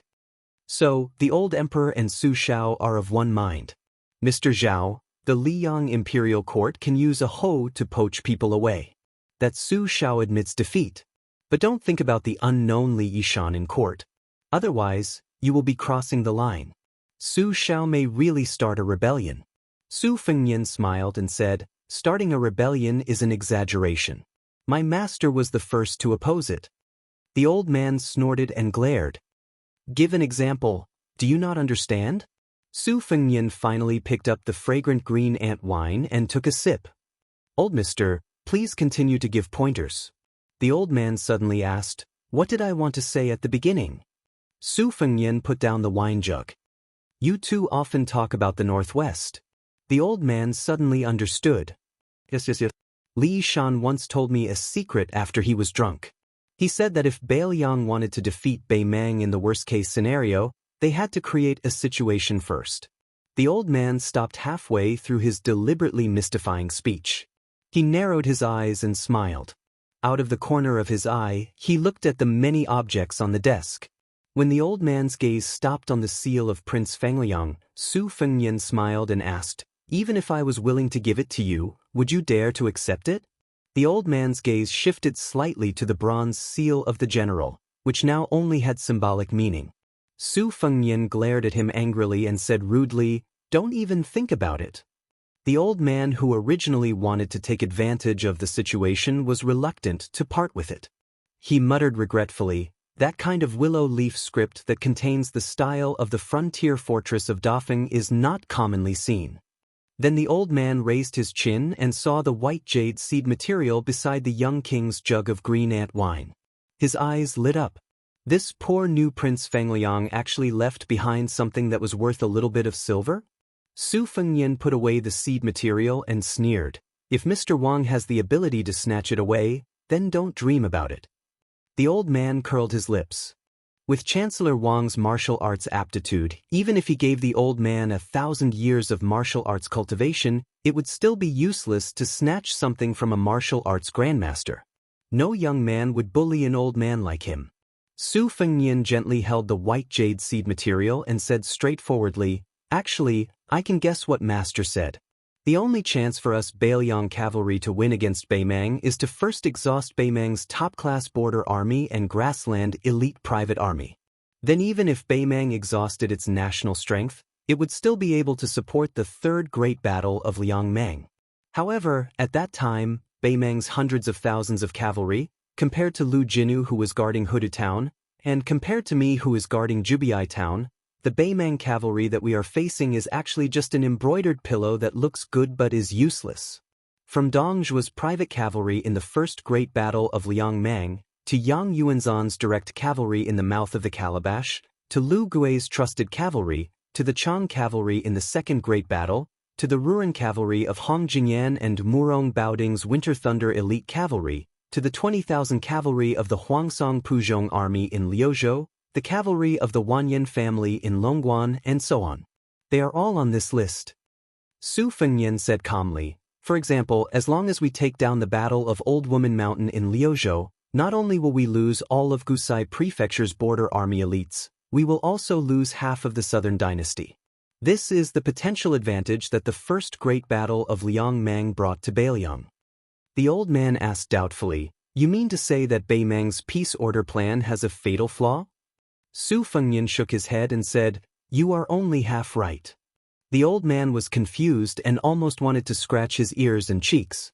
Su Fengnian thought for a moment, then picked up the wine pot and tilted it slowly, as if he wanted to place it horizontally in front of his eyes. Up until now, Beimang still has a greater chance of victory, but Bailiang has sacrificed so many people just to tilt this wine pot.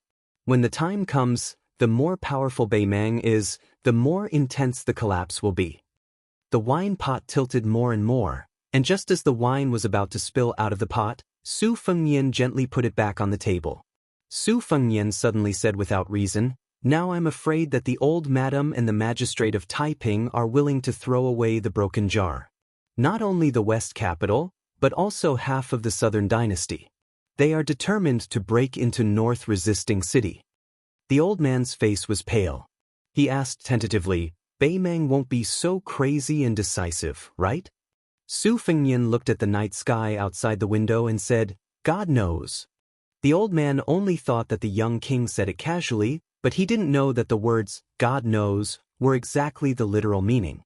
Tuoba inexplicably obtained the body of a celestial being, and his martial arts cultivation was close to Wang Xianji's peak. At the critical moment, he even surpassed him. Since even Tuoba was so lucky, then wouldn't the old woman of Beimang, who occupied half of the world's fate, be even more blessed? Thunder and rain were all the grace of the monarch. It was also the will of God. Chancellor Wang took the empty wine pot and left. The young king stared at the map of the situation outside Liangzhou Pass that was spread on the table. At the same time, in a heavily guarded tent in Beiming, the candlelight that was as thick as a baby's arm swayed gently. The peace order stood in front of the table and looked down at a map of the situation of the 4 provinces of Bailiang. He chuckled and said, "The chess players of the Central Plains all say that the golden horn, the silver border, and the grass belly, is it true?" Chapter 1969. The garrison troops outside the North Barbarian city began to evacuate the miscellaneous people in the market town. The scholars who carried books and traveled to study, recited poems and composed essays, and the heroes who rode their horses in the west wind with fairies, gradually returned to the south with the geese in the sky above their heads. At dawn, a group of more than 40 people was particularly eye-catching. They were all scholars from Shangyin Academy. They had elegant temperaments and were the best scholars in the world. After the caravan crossed the river south, a carriage stopped at the riverbank. Two women, one big and one small, walked down. The girl had two braids and was holding a big fat white cat in her arms. The woman had a graceful figure and a stunning appearance. She was like a plump peony that stole the color of the country. She was in full bloom. She looked to the north. At the end of her vision was the southern city wall of the North Barbarian city. She could vaguely see the clanking of iron armor, but there was no king's robe. The little girl with braids, who was once praised by someone in Xianxia Academy as unparalleled fist technique and invincible leg technique, pouted and spoke up for her sister. "Sister, you're a heartless and heartless man. What's there to miss?" I must have been blind to think that he was a dog. In fact, he's not even as good as Xianxia, that idiot. The woman with the enchanting but cold aura was indifferent. The little girl pulled the big white cat's neck and raised her head to ask carefully, "Why don't we go to the gate of that mansion and scold him?" "Don't worry, as long as I do it myself, I'll definitely scold that guy." "What bullsh***, T Grandmaster of Martial Arts? What #1 person in the world? None of them are my opponents." The older woman was Yue, the teacher from Xianxia Academy. She rubbed the little girl's head and smiled gently. "There are some things that you'd rather not fight for. You'll only cause trouble if you're restless." The little girl put her hands on her hips and threw the white cat to the ground. She raised her head and said, "Sister, how could there be such a magnanimous woman in this world? We are women. Alas, why didn't you personally go and ask? Why did you become a deserter at the last minute? What's going on? Didn't the history books always say that treacherous villains love to deceive the heaven? Perhaps that guy surnamed Su didn't even know that you had come to North Resisting City, and then you returned to the Central Plains in a fit of pique without saying a word. Didn't you end up being taken advantage of by those vixens who took over your nest? No, absolutely not. I must uphold justice for you." Just as the angry little girl took a step forward, Yue grabbed one of her braids and gently pulled it back to its original position. The little girl frowned and said pitifully, "You're really not going?" Yue smiled and said, "There's no need to go. I know he knows that I've been here." The little girl was still angry. "I don't care what you know or he knows. I just can't stand it. The saying that it's better to forget each other in Jianghu than to help each other in times of need. It's all a lie. How can it compare to the love between a scholar and a beauty?" The little girl looked at Sister Yu, who was calm. The little girl, who didn't know what love was, began to cry. She gently kicked away the big fat white cat by her feet and raised her slender arm to wipe her tender face. She sobbed and said, "No wonder my mother disliked the movie The First Snow the most. She always said that many of the words in the movie were too prophetic. It made all the women in the world unable to have the slightest bit of yearning. Especially the sentence, 'Too much affection will always be ruined by ruthlessness,' which is the most hateful." Her ancestors and parents were indeed learned scholars in Xianxia Academy. The little girl's speech was not very elegant, but it was definitely not comparable to the common children in the Central Plains. Suddenly, a cold voice sounded above the little girl's head. "The first snow is full of nonsense. The sentence, 'May all the good people in the world become a beautiful couple,' is the most hateful. Only the sentence, 'Too much affection will always be ruined by ruthlessness,' that you said is worthy of being called a piece of advice." Two goat horn braids tilted backward. The little girl's eyes were hazy with tears. She blinked her watery eyes and looked up at the uninvited guest who seemed to have descended from the sky. The woman was tall and slender, just like the Mount Amay that was described in the travel notes of the literati. She was beautiful beyond compare. In the little girl's eyes, the fairy sister was dressed in purple and extremely beautiful. She had a sharp chin, which was like an icicle hanging under the eaves during a heavy snowfall. The little girl didn't know why she fell in love with this sister in purple at first sight. However, she was very afraid of her and felt very conflicted. Yue asked politely, neither friendly nor distant, "May I know why the leader of the Xianyuan Alliance has suddenly come to visit?" Hearing the name leader of the Xianyuan Alliance, the eyes of the girl with the goat horn braids lit up. She really didn't lose to the civil and military officials. After hearing the name Emperor, she mustered up her courage and took a step forward. She sneakily stretched out 2 fingers and secretly pinched the corner of the fairy sister's clothes.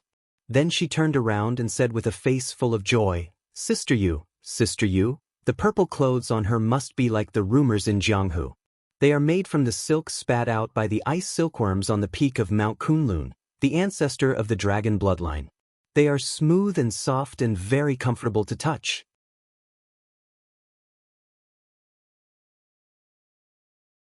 Obviously, her heart was not as calm as her face. Xianyuan Qingfeng, who was only 1 paper away from becoming an immortal on Earth, naturally saw this clearly. However, he was too lazy to care about it, and even more disdained to care about it. Ever since this woman made her debut, she had never lacked news about Jianghu, and every time she did, it would shock the world. Most recently, it was related to the Taibai sword sect, which had recently risen to become one of the top 10 sects in Liang. That banished immortal Chen Tianyuan arrived at the foot of Mount Wudong, but did not participate in the Wudong Martial Arts Symposium. On his journey to the Central Plains, he unfortunately encountered Zi, who had long been famous in the world. It was rumored that the momentum of that unexpected encounter could be said to be earth-shattering. It caused half of Hezhou to tremble and the mountains to shake. It was said that Chen Tianyuan took 17 breaths and consecutively struck with his sword 3,000 times. In the night, the sword light illuminated half of Hezhou as if it was daytime. After this battle, the banished immortal Chen Tianyuan's reputation did not fall. Instead, it skyrocketed. Xianyuan Qingfeng was even catching up with the new Prince Liang. Those who flattered Mount Huishan believed that the title of number 1 in the world would only be known after the battle. Those who were neutral also felt that it was the worst. This female alliance chief was able to enter the ranks of martial arts grandmasters and become the high and mighty 5th person, behind Beimang's Huyen Temple. Xianyuan Qingfeng put his hands behind his back.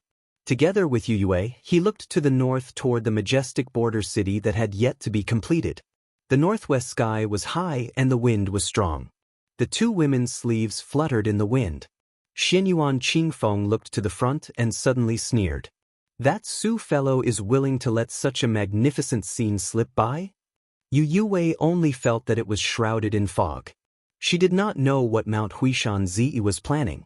Xianyuan Qingfeng finally said, Whether you fight or not, it depends on your mood. You have to be clear with your words. Don't beat around the bush. You only feel that the other party has failed to live up to your deep feelings and good intentions. In fact, you only have yourself to blame. Yu Yue dismissed it with a smile.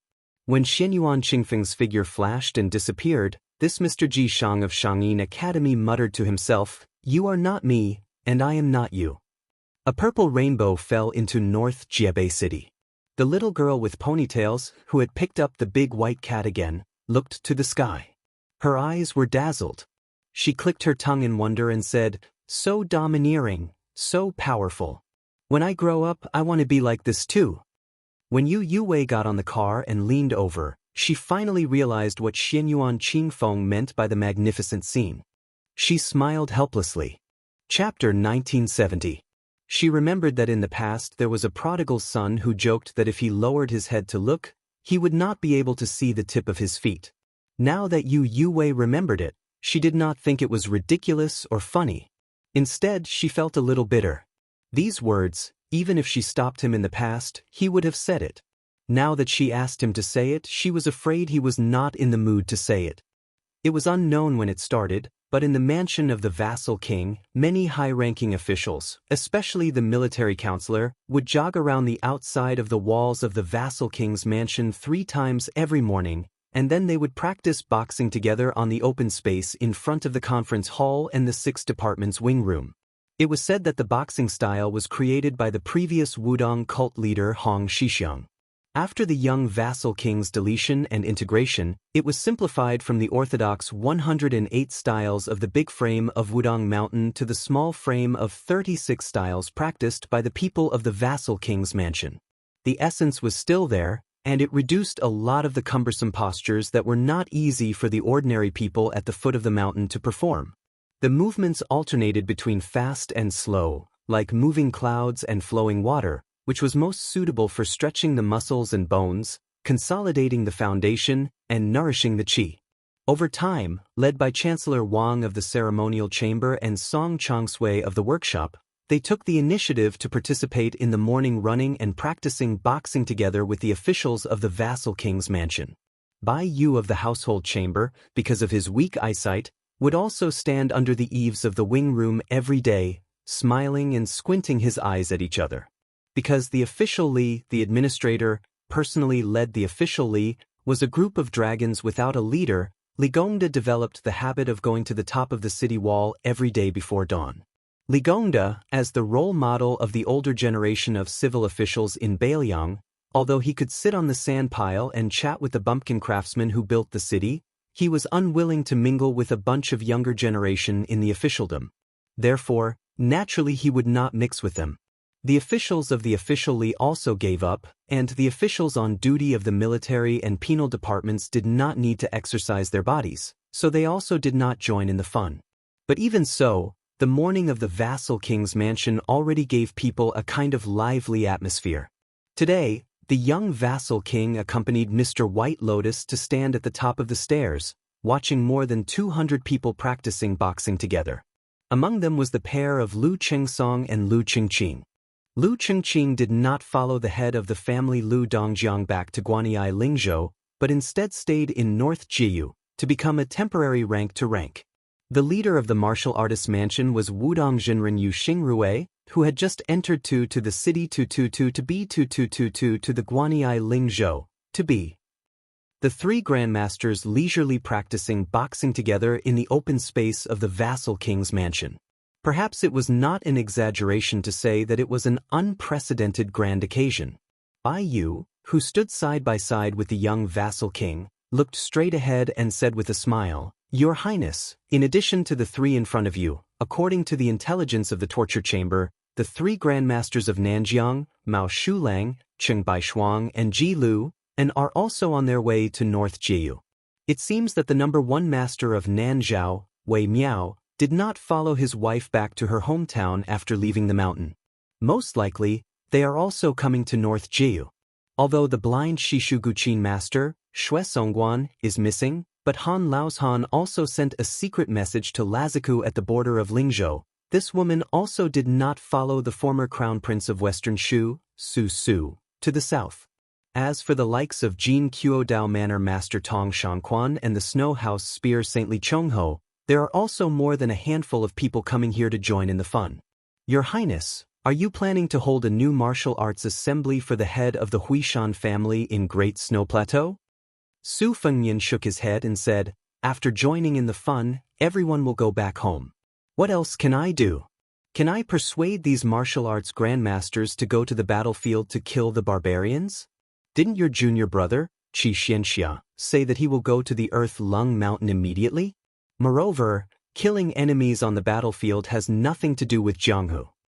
Mr. White Lotus shamelessly retorted, "If I remember correctly, during the 10-year siege of Xiangfan City, countless Jianghu warriors helped Wang Mingyang to resist your Su family's troops." Su Fengyan helplessly said, Yes, Mr. White Lotus is right." Bai Yu jokingly said, I'm not the transport commissioner who dares to punch your highness. So your highness doesn't need to be so careful to please your highness." Su Fengyan laughed with a fake smile. It was obvious that he had learned most of the essence from Jia. "Bai Yu, you're lucky that you're not a Jianghu person. Otherwise, I'd have to exchange pointers with you." Bai Yu suddenly changed the topic and asked softly, "Can I ask about the movements of Groom Yu and Lu Huang, Wang Xianji's two disciples?" Su Fengyan didn't hide anything and said, "Lu Huang is by Li Hanlin's side. As for Groom Yu, you guess." Bai Yu's heart beat faster. "Then it's the same as Su Yambing, who is hiding in Huayang Pass." "I understand. Your Highness, there's something I don't know if I should say." Su Fengyan didn't leave any leeway and said, "I advise you not to say it." Bai Yu turned his head and pretended to be surprised. "What? Is there someone who dares to publicly beat up a provincial governor in front of everyone? Moreover, he's the provincial governor of Liangzhou, the only provincial governor in the 30 provinces north and south of Liang." Su Fengyan still chuckled. "It's a pity that Mr. White Lotus doesn't practice the sword." Bai Yu smiled knowingly and didn't continue to ask.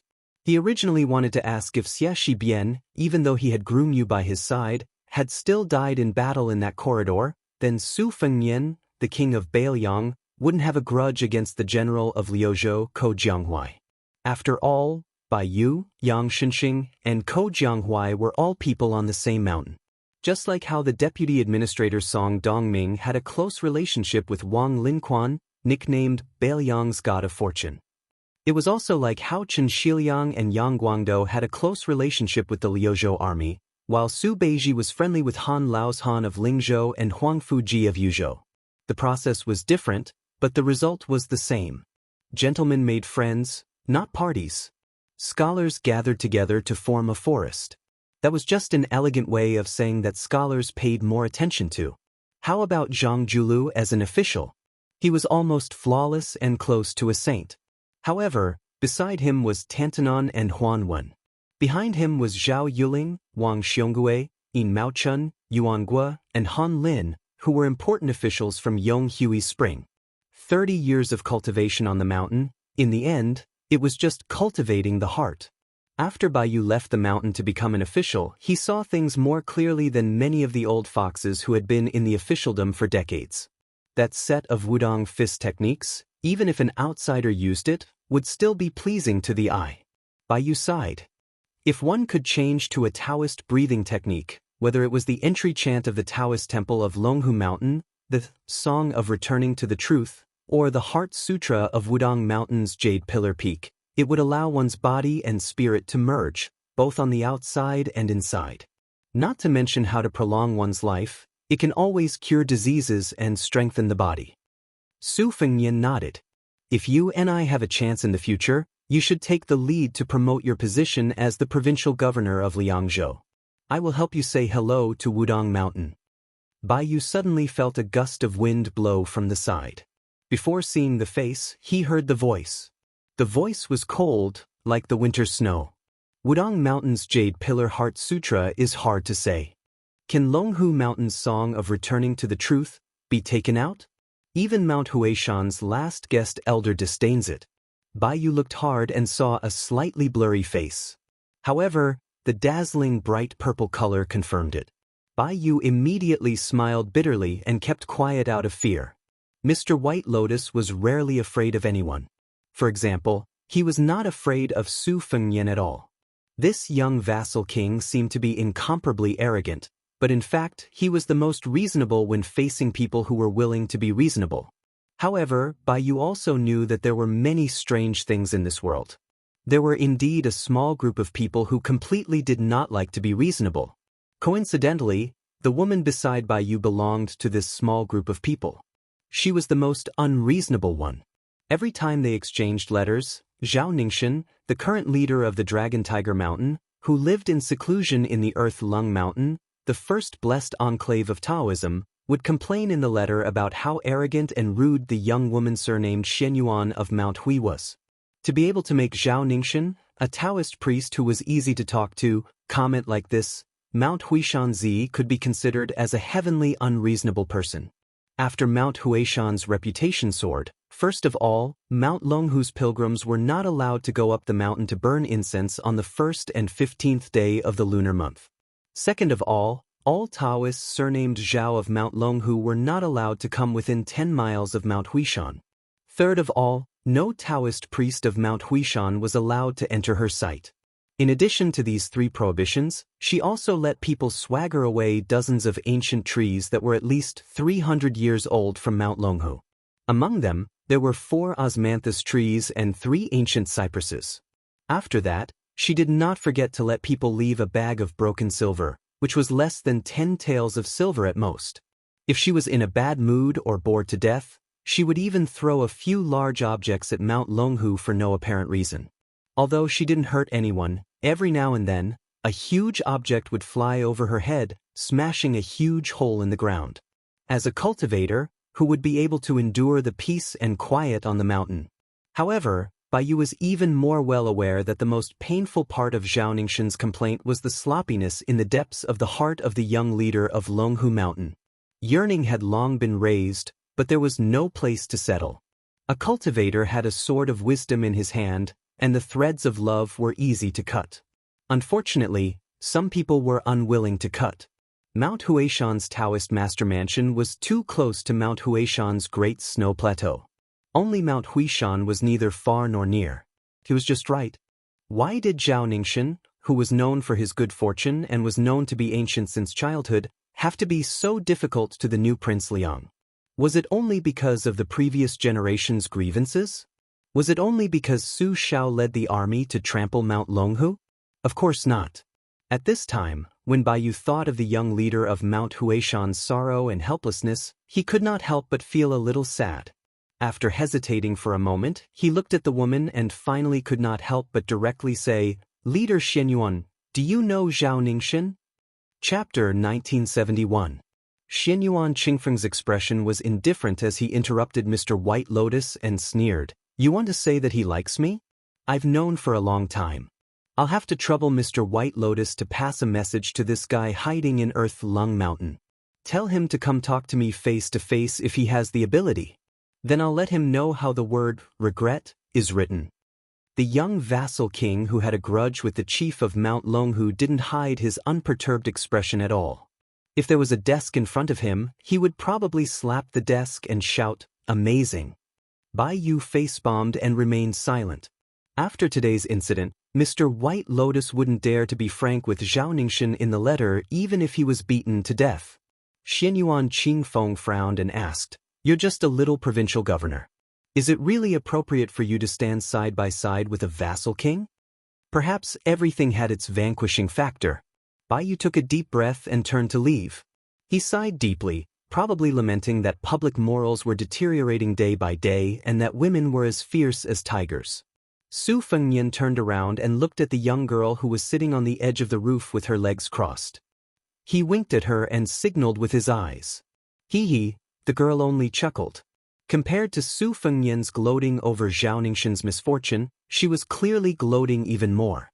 Su Fengnian knew that the narrow-minded little clay figurine had 3 thresholds that could not be said to be too high, not too high, not too low, not too low, and not too high either. In this lifetime, she would never be able to cross the threshold. One of the thresholds had something to do with the princess making things difficult for the princess. But previously, when Su Fengnian worked hard to help the princess earn so many copper coins on Mount Wudong, he had already slightly let go of this matter. The second threshold was related to a certain illusion of leaning against the wall. Chancellor Wang, who had leaked the heavenly secret, had already suffered. During that period of time when the young vassal king had nothing to do, he would play chess with the old man who couldn't control his mouth. He would beat the old man until he threw away his helmet and armor. He beat the old man so much that he almost vomited blood when he saw the chess set and box. The third threshold was related to moving books and sending books.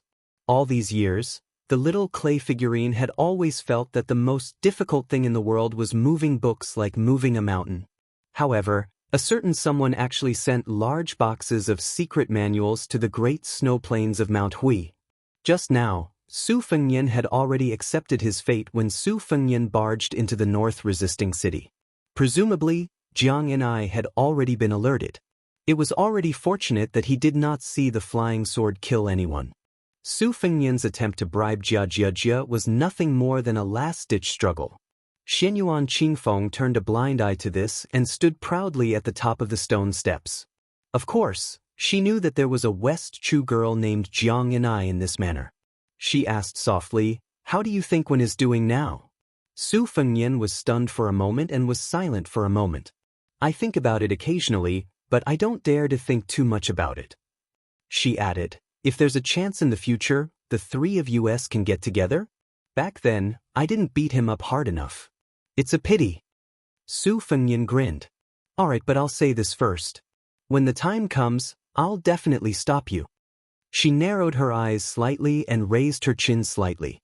She laughed softly. "It doesn't matter if we win or lose. Regardless, that stingy one has to treat us to a drink and rip him off."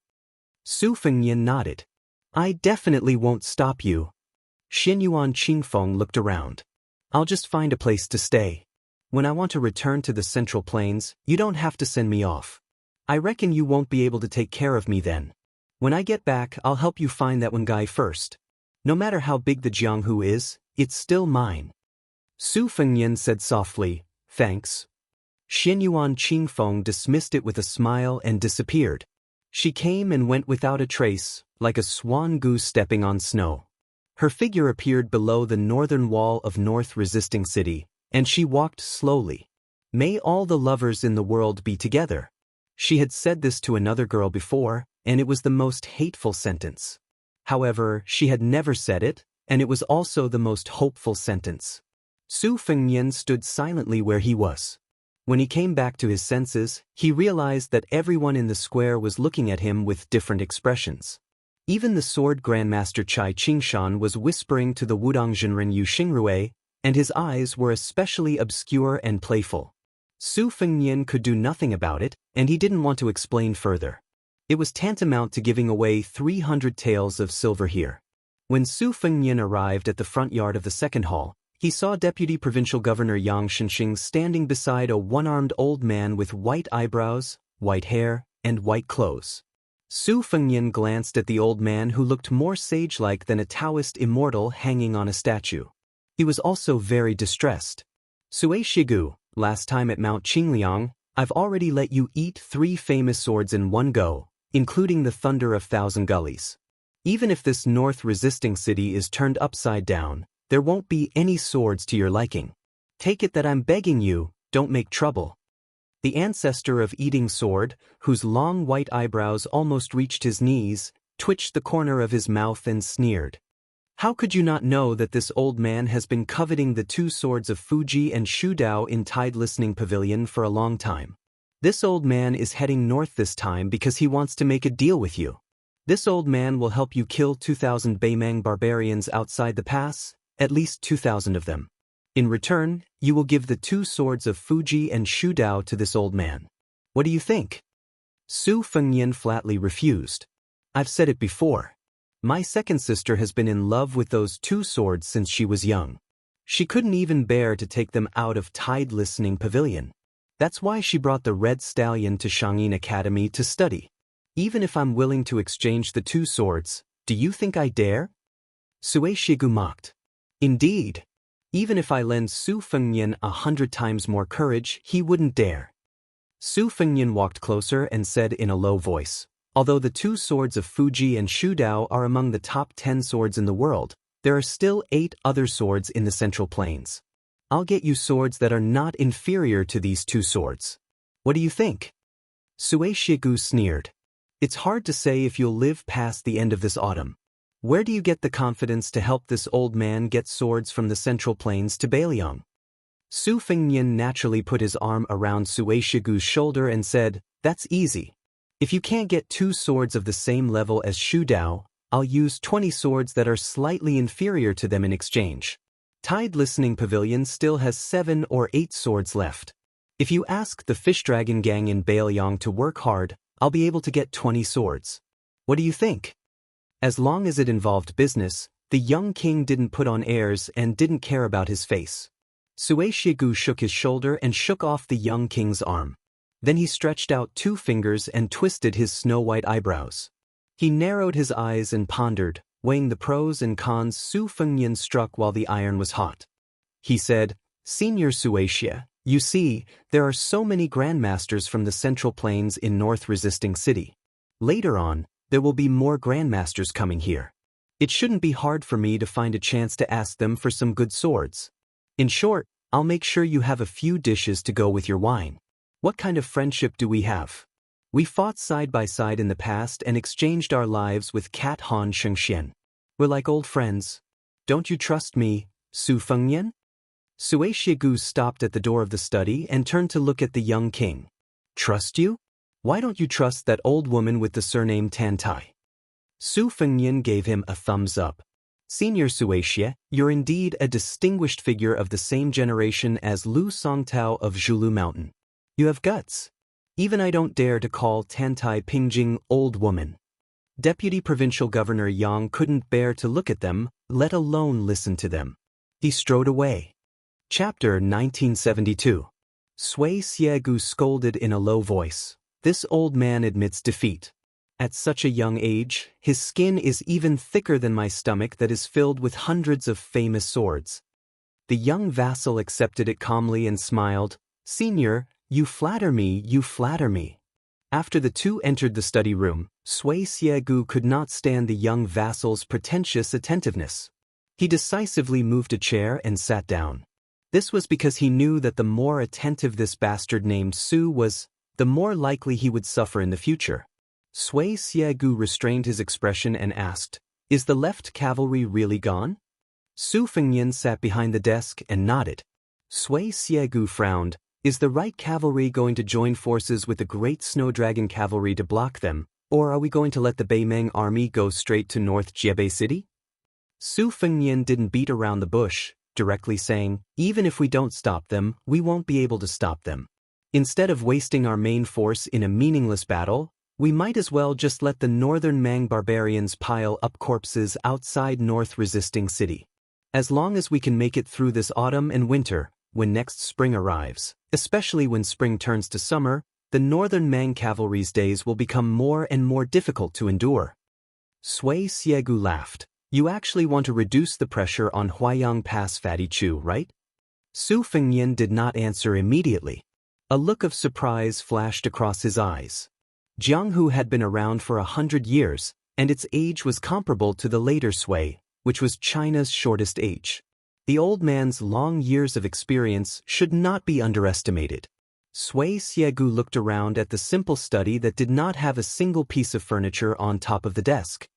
He sighed slightly and said, "It's not easy to be a vassal king with real power like you." Su Fengyan laughed and waved his sleeves, one shoulder bright as the moon, two sleeves clean as the wind, and four bare walls. "My name will definitely go down in history." Sui Xiegu mocked. "To think that you can still laugh. Don't you think you've lost your father's face?" Su Fengyan folded his hands in his sleeves and leaned back in his chair. He smiled faintly. "No matter how useless my son is, no matter how disappointed Su Shao is, he can't scold me to my face." Sui Xiegu's mouth twitched, but he did not comment. After a long time, he slowly said, "I have lived for so many years, but my impression of the Beimeng barbarians is not deep. However, compared to many of the people of the Central Plains who have only experienced the fires of war during the spring and autumn period, I have personally witnessed the cavalry of the grassland on a large scale. At the time, I was only 20 years old and happened to be traveling through Jizhou with a sword on my back. I was at a place where the north and south intersected. In the old northern Han history books, it should be called the Great Pass. As for how the current Liang Imperial Court is named, I do not know." The old man's tone was gentle, without any heavy or intense emotions. "I saw several thousand cavalry gallop into the pass. I, Sui Xiegu, am not a citizen of northern Han. Moreover, I have never had much of an interest in my country. My ambition is to reach the peak of the path of the sword, not caring about worldly affairs. I have even less interest in the struggle for hegemony and the change of the country's surname. As a result, at that time, I did not hot-bloodedly charge into the pass with my sword alone. However, there is a small matter that you may not have seen. At that time, I saw jackals and wolves with full bellies on the side of the road, just like the fat rich men of peaceful times. When those beasts saw people, they actually didn't retreat and instead barked. At that time, I did not feel much about it. I only felt that the weak were prey to the strong, and that it was only right and proper. On the contrary, it made me even more determined to pursue the path of martial arts. However, when I think back to that scene, I feel somewhat uncomfortable. This was actually the reason why the young vassal king did not have the extravagant hope that the grandmasters of the Central Plains would remain in North Resisting City. Just as Sui Xiegu had said, thousands and tens of thousands of people had died tragically under the trampling of the steppes' iron hoofs. Their heads and stomachs had been sliced open by war blades. Their corpses had been lifted into the air by spears, and their bodies had been pierced through by bows. No matter how many people died, in the eyes of the Jianghu experts who hoped to seize the championship of martial arts, the same scene in the eyes of the border soldiers and in the eyes of the grandmasters of Jianghu was like the difference between heaven and earth. Perhaps some people were not like the young swordsman Sui Xiegu. They would choose to stand up and take the initiative to intercept and kill the steppe cavalry. However, in the end, they would retreat in the face of difficulties. Although he had the 3-foot sword by his side, he chose to watch coldly from the side. Even though he had the 3-foot sword, he still hid his sword in its scabbard. Until now, he only felt uncomfortable. Su Fengnian could not do it. It was not necessarily because Su Fengnian was more benevolent than Sui Xiegu. It was only because he was born in the Su family and had followed the cripple's surname since childhood. Perhaps it was not at the border of Bailiang. If it was somewhere else, such as Jizhou or the 2 Liao provinces, if Su Fengnian was only a grandmaster of martial arts who did not participate in the invasion of Beimang from the south, he would also be the same as some of the grandmasters of Jianghu. He would only fight to his heart's content and then retreat in the face of difficulties. He would not have the unyielding determination to retreat. Chai Qingshan, Xue Songguan, Wei Miao, Mao Shulang, Cheng Baishuang, Jilu, and so on.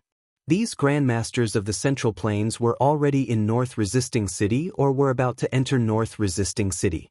Why would Su Fengnian want them to die outside the border of Liangzhou and resist the hundreds of thousands of Beimang's cavalry with their flesh and blood? Sui Xiegu, who was resting with his eyes closed, opened his eyes and broke the silence. He said in a low voice, "Heaven can create all things and also kill all things. Su Fengnian, are you really not afraid?" Su Fengnian smiled and asked, "Did Tantai Pingjing say this?" Sui Xiegu did not admit or deny it. Sui Xiegu stood up and walked to the window. His burly figure seemed lonely. The old man mocked himself. "In terms of swordsmanship and sword will, I used to think that I would not lose to anyone. But strangely, I have never liked carrying a sword. Instead, I like to eat swords. Perhaps Li Chungang was right. I'm not a swordsman. Then what am I? I've lived to this age, yet I'm still asking myself this question. What a joke." Before Sui Xiegu left the study room, Su Fengnian proposed a new deal. After a moment of shock, the ancestor of Eating Sword did not refuse or agree. He strode away. After the old man walked out of the study room, he walked slowly in the corridor.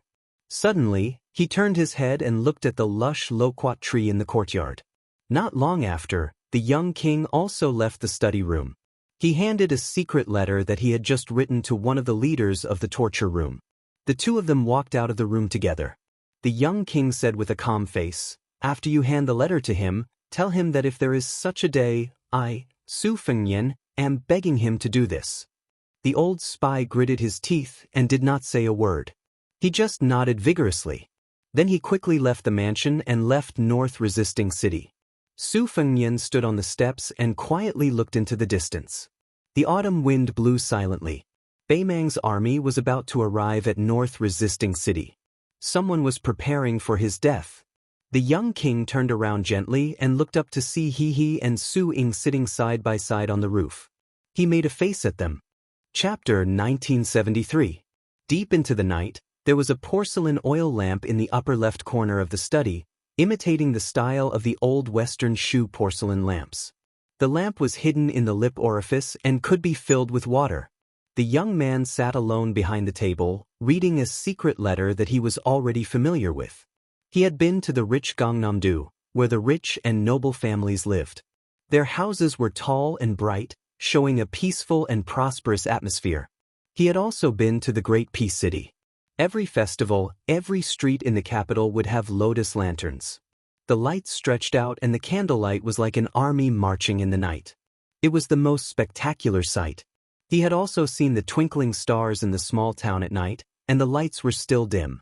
When he passed by small and big villages, it was a pleasant surprise to see an extremely small light. He put down the letter, got up, walked around the desk, came to the window and gently pushed the window open. The letter was not an important military document, but a private secret letter that Li Yanshao had submitted to North Jiebei City. However, it did not pass through the military office of North Jiebei City, but was directly sent to the desk of the young king's study. The first deputy commander of the Right Cavalry used a heavy brush, the ink seeping through the back of the paper. Li Yanshao did not write any trivial words. He only wrote 2 simple sentences: Lu Dian should not have died. No one in Bailiang can treat the death of the left cavalry as the humiliation of the border army. In reality, Li Yanchao did not even need to write this letter. Su Fengnian was more familiar than Li Yanchao with how Lu Diyuan used troops and how he was as a person. How could a general that Su Shao would mention so many times in the meeting hall of Mount Qing Liang be a normal person? Su Shao had left Liaodong with 800 old soldiers, 40 years of military service, and in the end, 300,000 Bailiang cavalry. There were many generals under his command. There were many who died on the battlefield, but there were also many who survived. Lu Diyuan was a full-fledged cavalry general. Almost everyone in the older generation of the Su family knew about him. From Yan Wenluan and Chen Yunshui to Zhou Kang and Yuan Nanting to Lu Jinu and Li Mofen, they all felt pity for Lu Diyuan, who suddenly left the Bailiang frontier army. That regret was not inferior to the departure of Wu Qi and Su Pu. Before Lu Diyuan left the manor for the battlefield, Lu Diyuan privately visited Su Fengnian in the study and had a heart-to-heart conversation. After all, Lu Diyuan was not as relaxed and casual as he appeared to be when he assumed the role of commander-in-chief. On the contrary, Lu Diyuan, who had grown up with the Su clan's cavalry, was more familiar with tough battles than Li Yanchao and Ning Amei, who had risen to prominence outside the Liangzhou Pass, and was used to the saying, "The northern Liang cavalry is the best in the world." It could even be said that the pain and suffering of those years had been carved into his bones. Therefore, Lu Diyuan had to make everything clear in front of the young lord. Lu Diyuan wanted to make Su Fengnian feel at ease, and also make himself feel at ease. In that face-to-face conversation, Lu Diyuan believed that the 2 cavalry forces of 60,000 would definitely not be able to safely roam in the increasingly narrow crevice outside the pass. Unless the left cavalry retreated to the north of Qingyuan Army Town, and the right cavalry went straight to the east of Grave Tomb Army Town, stretching out the battle line in the northeast and southwest, only then would they have room to breathe. But in this way, although the 60,000 cavalry would drag out an ignoble existence, what would happen to the north? Although the left and right cavalry would still be able to pin down a certain number of Baimang cavalry, but to put it bluntly, the Baimang barbarians didn't even need to send out their main force. They just needed to casually throw 2 low-level cavalry forces to us, and when the time comes, we would have to lie on the back of our horses and watch the show. I, Lu Diyuan, am a big uncouth man. How to lead an army into battle, I learned bit by bit from the great general. I also consulted people like Su Pu, Wu Qi, and Yuan Zuozong, Chen Zhibao. But I always felt that in the end, it was neither like a donkey nor like a horse, and it was not as convenient as my original method. In the end, I only believed in one principle: once the cavalry entered the battlefield, they had to defeat the enemy's most elite field forces in one go. They absolutely could not lose the big picture for the sake of small gains and preserve their strength for the sake of the so-called overall situation. Otherwise, in a difficult battle with a great disparity in strength, the longer the battle dragged on, the more difficult it would be to fight. If it was a difficult battle, someone had to fight it. Otherwise, if everyone retreated again and again, all they could do was wait for death. How different would that be from that nest of old foxes and wolf cubs in the Bureau of Military Personnel of Liang? Su Fengnian stood by the window.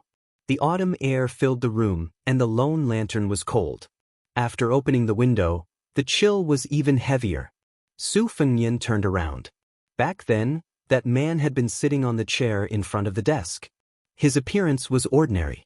If he had not appeared in this study and instead stood on the fields within the pass, he would probably have been mistaken for a farmer with his face to the earth and his back to the sky. Your Highness, when I and the right cavalry set out at the same time, I will take the lead in breaking through to the north one day after the 2 armies have staggered, luring Murong Baoding's troops to gather their main forces. If nothing unexpected happens, Murong Baoding will definitely hear the news and request reinforcements from Wang Yong, the prefect of Aquarius Province. It's even very likely that he will temporarily transfer the Ruran cavalry to support Dong Lei's private cavalry. Your Highness, please be at ease. Even if my left cavalry is heavily surrounded, we will still kill at least 45,000 of the enemy's elite cavalry. Your Highness, I'll have to trouble you with one thing. When you go back, Help me apologize to old Marshal He. Tens of thousands of border soldiers have been entrusted to me, but I can only take them to their deaths. My conscience can't be at ease, but I have no choice but to do this. Lu Diyuan is waiting for old Marshal He underground. However, it's best if I wait another 8 or 10 years. By then, old Marshal He probably won't have the strength to beat people up. With just a little bit of mercy, I'll be able to reincarnate. After this man stood up, he looked at the young vassal king who had also stood up and said in a low voice, "If in the future it is proven that I, Lu Ding, was wrong, then no one needs to bring wine to my grave. Presumably, I won't be able to drink that wine with a guilty conscience. Of course, that is if I still have a grave." The two of them walked to the door of the study together. Lu Dian suddenly asked, "Your Highness, do you think that in a few decades, there will still be people who remember us? Remember the battle that happened here?" Su Fengnian had shook his head and said, "Not necessarily." "Damn it. Your Highness, please forgive me. I'm just a crude person. Nothing good comes out of a dog's mouth. It's fine. Su Xiao is the same. I've long gotten used to it." Everything was still vivid in his mind. Those words were still echoing in his ears for a long time. Su Fengnian pressed his hands on the window and leaned forward. Lu Diyuan, who had rushed to the battlefield with the heart of death, didn't leave any last words. If there were any, it would be too familiar. His Royal Highness had often heard it when he was young. It was just that he had changed his name. Su Fengnian slowly turned his head and looked at the door of the study. The man named Lu Dian had finally clasped his fist and said, "I am Lu Di, the former cavalry general of Manjia Battalion, the current deputy commander of Left Cavalry. I request for a battle with you." Su Fengnian's lips moved slightly at that time. The two words were on the tip of his tongue, but in the end, he couldn't say it. "Allow a battle." Su Fengnian's hands suddenly pressed down heavily. Under his 10 fingers, the bricks on the windowsill shattered. Su Fengnian took a deep breath. He waved his hand at the darkness outside the window, indicating that the men of sacrifice of the Fu Shui room didn't need to pay any attention. He walked back to the desk and pulled out a piece of paper from a yellowed military book. The contents of the paper were the words of a man who had participated in the construction of North Resisting City. He said to his wife and children who had already left Lingzhou. The letter said that after autumn, the weather wasn't too cold. The 1,000-layer cloth shoes sewn together were enough and didn't wear out too much. The clothes he brought to North Resisting City were also enough to keep him warm. He also met 2 fellow villagers from Lingzhou's Longqing County. When he was free, he would go to a small town outside the city to drink a few mouthfuls of wine. The price was cheaper than inside the pass. He heard that they had won the battle in Liuzhou. The walls of North Resisting City were very high. The Beimang barbarians definitely wouldn't be able to break through in a year and a half. He told her and her 2 sons to relax. In the future, as long as they still received the wages sent every month, it meant that the area outside the pass was very peaceful and that there was no war. In the end, the man told his wife not to worry about money and not to worry about it. The children's studies were the most important. The letter was sent to a certain place in the Central Plains, the man's ancestral home. This piece of paper was just a copy. The real letter had naturally been sent out a long time ago. After the man arrived outside the pass, he didn't know how to read, so he couldn't write a letter. He had to find a nameless and poor scholar in the marketplace to help him write it. Under the dim yellow light, Su Fengnian lowered his head to look at the thin piece of paper spread out on the desk. When the last letter was sent out, it happened to be right after Lu Diyuan left North Resisting City. The first day Lu Diyuan re-entered the border army, Beiliang's Fu Shui Bureau had already investigated this man's situation in Lingzhou's Longqing County town for more than 10 years. They sent the information one after another to the North Resisting City governor's residence, and then compiled it and placed it on the desk in this study room. Later on, Lu Diyuan's every move in North Resisting City or the Left Cavalry was recorded by the Fu Shui Bureau spies without any detail. Su Fengnian did not stop them. It was precisely by relying on these seemingly unreasonable and dark rules that Beiliang had reduced the number of casualties on the battlefield by a lot. However, on the matter of Lu Diyuan hiring someone to write a letter for him, Su Fengnian made a special trip to the torture chamber, and had the Fu Shui Bureau's chief in charge of related matters not to interfere. It was only on this letter that Su Fengnian went back on his word. He had the Fu Shui Bureau's spies intercept the letter. Unfortunately, the old scholar who did the letter-writing business had already followed the troops and left the border. If they really wanted to find him, with the influence of the Fu Shui Bureau outside the pass, they would be able to find him. However, Su Fengnian thought about it and decided to drop the idea. He felt that since he had the letter in his hands, with his calligraphy skills and skill, it wouldn't be difficult to forge a letter every month. However, at this moment, Su Fengnian regretted it again, because he discovered that it was as if he couldn't pick up the brush at all. Even if he picked up the brush again and again, he didn't know how to write the contents of the letter a month later. Su Fengnian stood up, walked out of the study room, and came to the courtyard. Chapter 1974. Still unable to calm down completely, Su Fengnian rose from the ground and swept to the horse path on the southern wall of Jiebei City. He jumped lightly and sat cross-legged on the top of the wall. Soon, the sound of armor vibrating could be heard from far away on the horse path. When the armored soldiers realized that it was the young lord who had come to the top of the wall, they quickly retreated silently. Although they did not whisper to each other, they could see the passion in each other's eyes. Su Fengnian clenched his fists and propped them up on his legs. He sat in the north and faced the south, looking at the distant night sky. He sat there for a night. Before dawn, he quietly returned to the manor. Not long after he sat down in the study, a spy from the torture chamber came to report that Mao Shulang, Cheng Baishuang, and Ji Lu, the three southern martial art masters were about to arrive at the small town market in the south of the city that had suddenly become sparsely populated. Su Fengnian asked him to prepare a horse. After spending more than an hour dealing with the military and political affairs that had gradually piled up on his desk last night, he left the city alone. Su Fengnian did not specially come to welcome the three grandmasters of the Central Plains. He mainly wanted to take a look at the market and did not have too many reasons. Su Fengnian rode the horse to the small town. He dismounted and led the horse forward slowly. There were wine shops, tea houses, inns, and all kinds of scattered shops. Of course, one could not leave without legs. However, business was extremely poor. Some shops had simply closed down.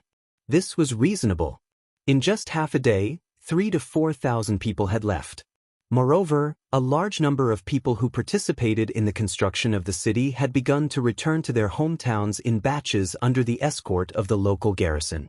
As Su Fengnian walked, there were shop assistants squatting under the eaves with sleepy eyes and yawning.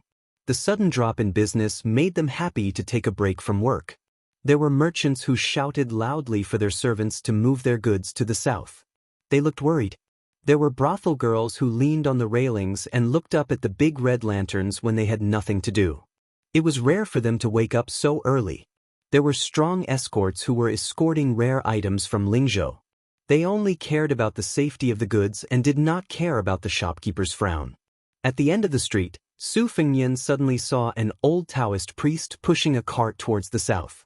He was as thin as a match and his arm strength was weak.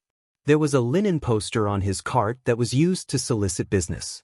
From top to bottom, there were 2 lines of regular script, Ziwei Do Shu, 8 trigrams 6 lines, not bad, and face and palm reading, Chimen Duanjia, not bad. Su Fengnian smiled knowingly.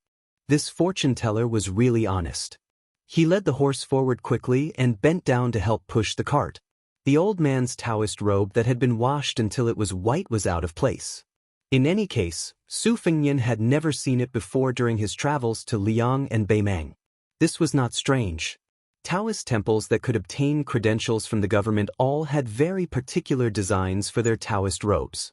If they were to forge and sell them without permission, once the county government found out, the crime would not be small.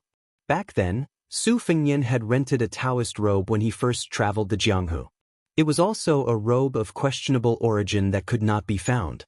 Even if the government had their eyes on it and wanted to get to the bottom of it, it would be difficult for them to convict him. The person in front of him was clearly someone similar to His Royal Highness, who was in dire straits back then. The fortune teller, who could barely be called a Taoist priest, narrowed his eyes and said, "Young master, you must be from a wealthy family." If I'm not wrong, your father's generation outside the Great Wall is very powerful.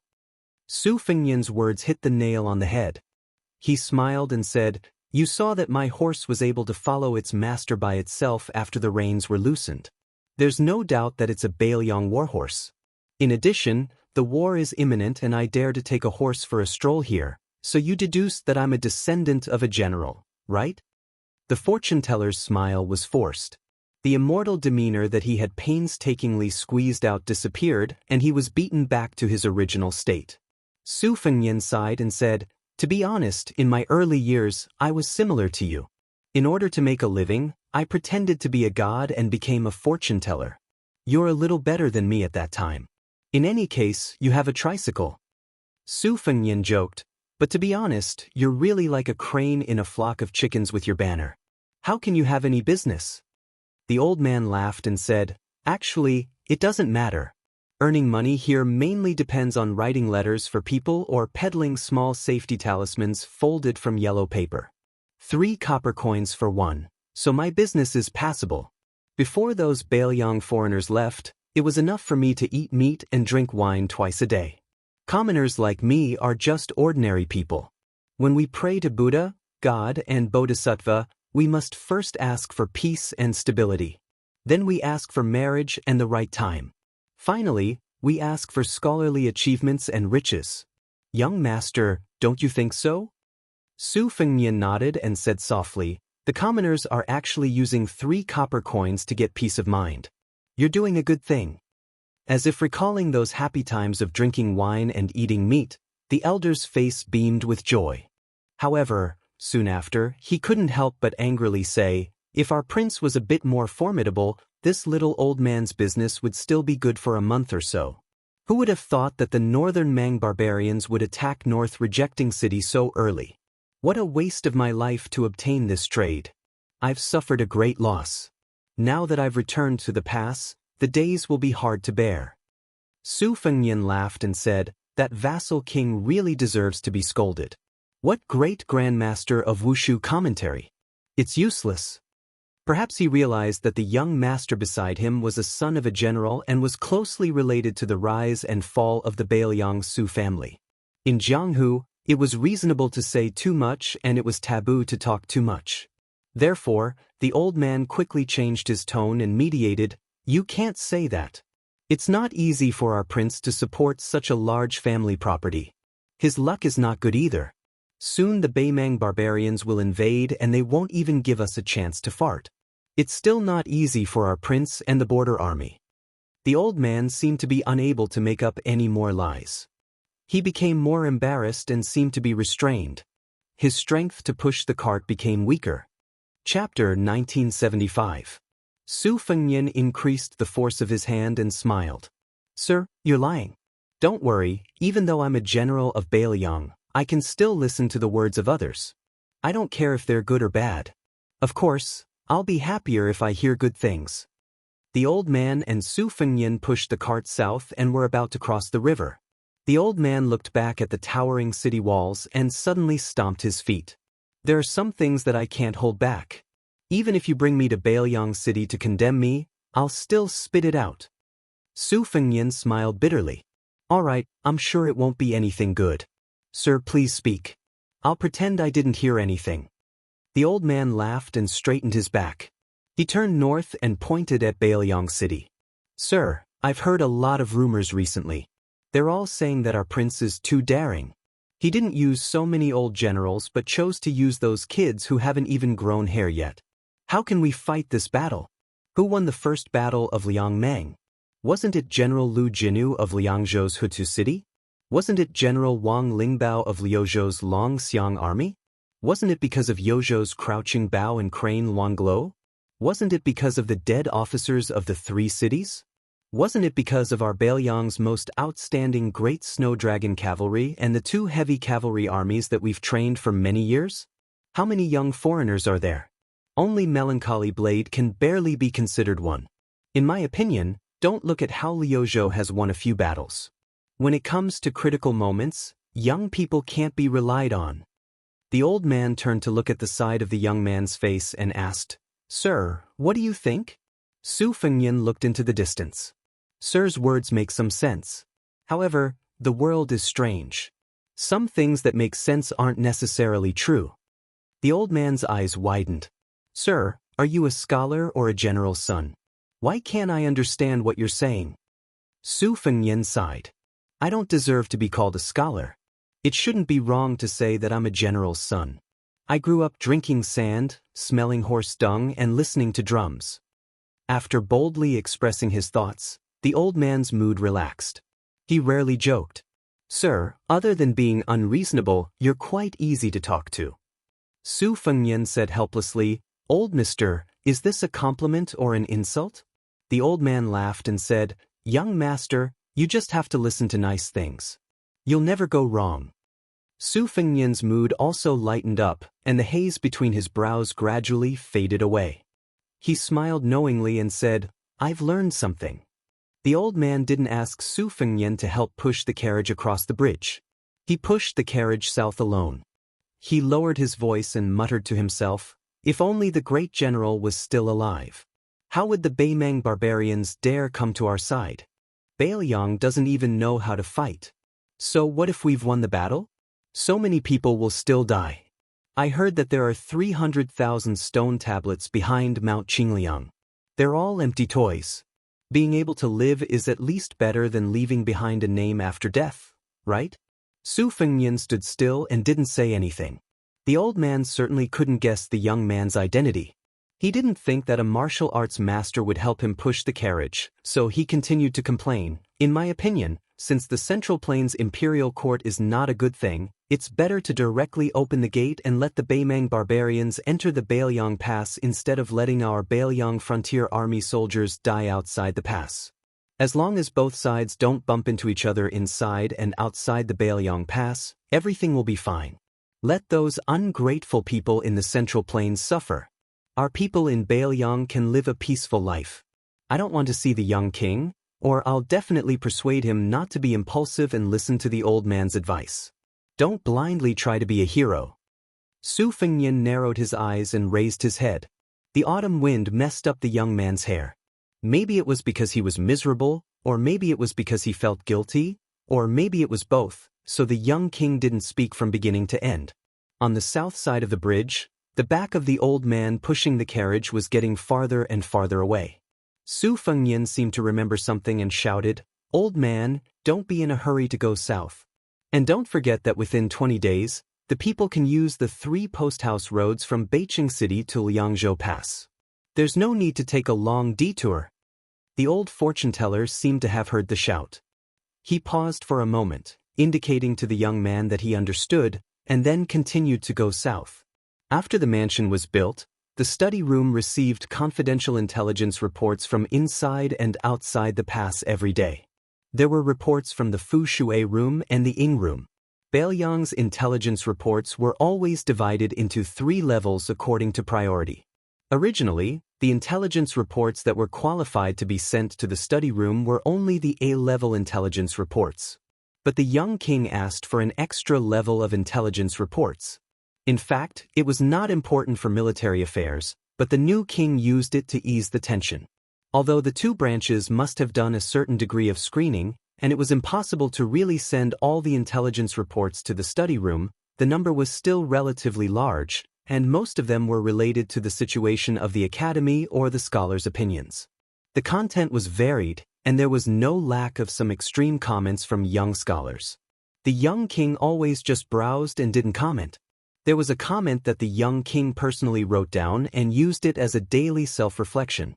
Little virtue but high status, little wisdom but great schemes, little strength but heavy responsibilities. With such a muddle-headed king in charge of the border, the Bailiang Frontier Army will undoubtedly be defeated. The army's pressure, the father's last wish, the bitter cold hometown, the imperial court's constraint, the beautiful Central Plains, innocent people, and the heavenly law's pressure. They were all heavy responsibilities, layered on top of each other. On the north side of the bridge, the young man, who was less than 4 years old, slowly squatted down by the river. After dusting a licorice, he put it in his mouth and gently chewed. His mouth was full of sweetness. Chapter 1976. Su Fengnian suddenly stood up and whistled softly. The warhorse drinking water by the riverside galloped over. After mounting the horse, Su Fengnian grabbed the reins with one hand and clenched his other hand into a fist. He knocked heavily on his shoulder and grinned. Far away in the south, the old man did not stop walking. Tears flowed down his face as he muttered softly. "How do you feel now?" The old man finally stopped and looked around. All he could see was the yellow sand of the desert. Tide Listening Pavilion strategist Li Yishan did not have a burial place after his death. His ashes were scattered outside the pass. The old man smiled and said, "Yishan, in life and in death I was not as good as you." At the southern gate of Beiqing City, Su Fengnian suddenly stopped his horse and turned his head. The slight abnormality that he sensed with his celestial being body was fleeting. In an instant, calmness was restored and no trace could be found. Like an autumn leaf falling into a pond, there were few ripples. It was quiet and serene. Previously, in that unknown corridor in Liuzhou, the Liuzhou infantry faced off against the 50,000 southern cavalry of Beimang. Liangzhou's General Shi Fu was indeed as stated in the military document he submitted to the king of Fongbei City. He did not lead the 6,000 Qingyuan army elite cavalry to rush to the aid of the corridor battlefield. Instead, he stood firm on the plains south of the corridor, patiently waiting for Huang Songpu's main force to withdraw to the north. At the same time, he needed to prevent the southern dynasty's border cavalry reinforcements from going south to join up with Huang Songpu's remaining troops. This Liangzhou general only symbolically sent a scout to the corridor to investigate the military situation. Shi Fu stopped his horse and looked south. His back was always to the bloody battlefield that was destined to be filled with corpses. His face was calm and his heart was stone. On the southernmost Old Woman Mountain main battlefield, Liang Mang's side suffered the heaviest casualties in the third charge. Ko Jianghuai threw in the cavalry that belonged to the Liuzhou provincial governor manor. Huang Songpu also used 600 true heavy cavalry. The men and horses were all equipped with armor. Every particularly tall and strong Beimang warhorse was equipped with face, neck, chest, body armor, and parasitic armor. They were collectively known as iron cavalry armor that spears and arrows could not penetrate. Qi Fu Longguan, the young general who temporarily took control of the Lu province cavalry from Ko Jianghuai, once again led the remaining direct collision camp cavalry to charge at the 600 heavy cavalry. Only, while Qi Fu Longguan led the charge, Su Longxiang personally led the 300 Dragon Elephant elite cavalry, gradually catching up to the direct collision camp on the battlefield. In the end, they were neck to neck with the direct collision camp, opening up the formation together. After the 3 charges, the Liuzhou cavalry was almost completely wiped out. The Longxiang army also suffered great losses. On the other hand, even though Huang Songpu's elite cavalry suffered great losses, the most numerous E-type cavalry still miraculously maintained a high level of integrity. There were 30,000 cavalry. According to the situation of the Old Woman Mountain battlefield, even without the 50,000 reinforcements, Commander Huang Songpu had full confidence in wiping out the Liuzhou main force. However, right at this time, a majestic cavalry army entered their field of vision from the plains east of Old Woman Mountain. That scene was like the sun rising over the eastern sea. This elite cavalry army that came to reinforce Old Woman Mountain without any warning spread out in a line. Like a wave of Guangling River, they rapidly advanced from east to west. This cavalry army that appeared out of nowhere was definitely the easiest to recognize apart from the great snow dragon cavalry in the Beiliang frontier army. This was because each of their helmets had a snow-white eagle feather that fluttered in the wind. On the sides of each horse's saddle, there were arrows that shot out like 2 lumps of reed flowers. The cavalry's advance was like a great snowstorm surging between heaven and earth. Not only was the armor dyed in blood, the 2 spears that had already been replaced, the Beimang commander Huang Songpu's face was covered in blood.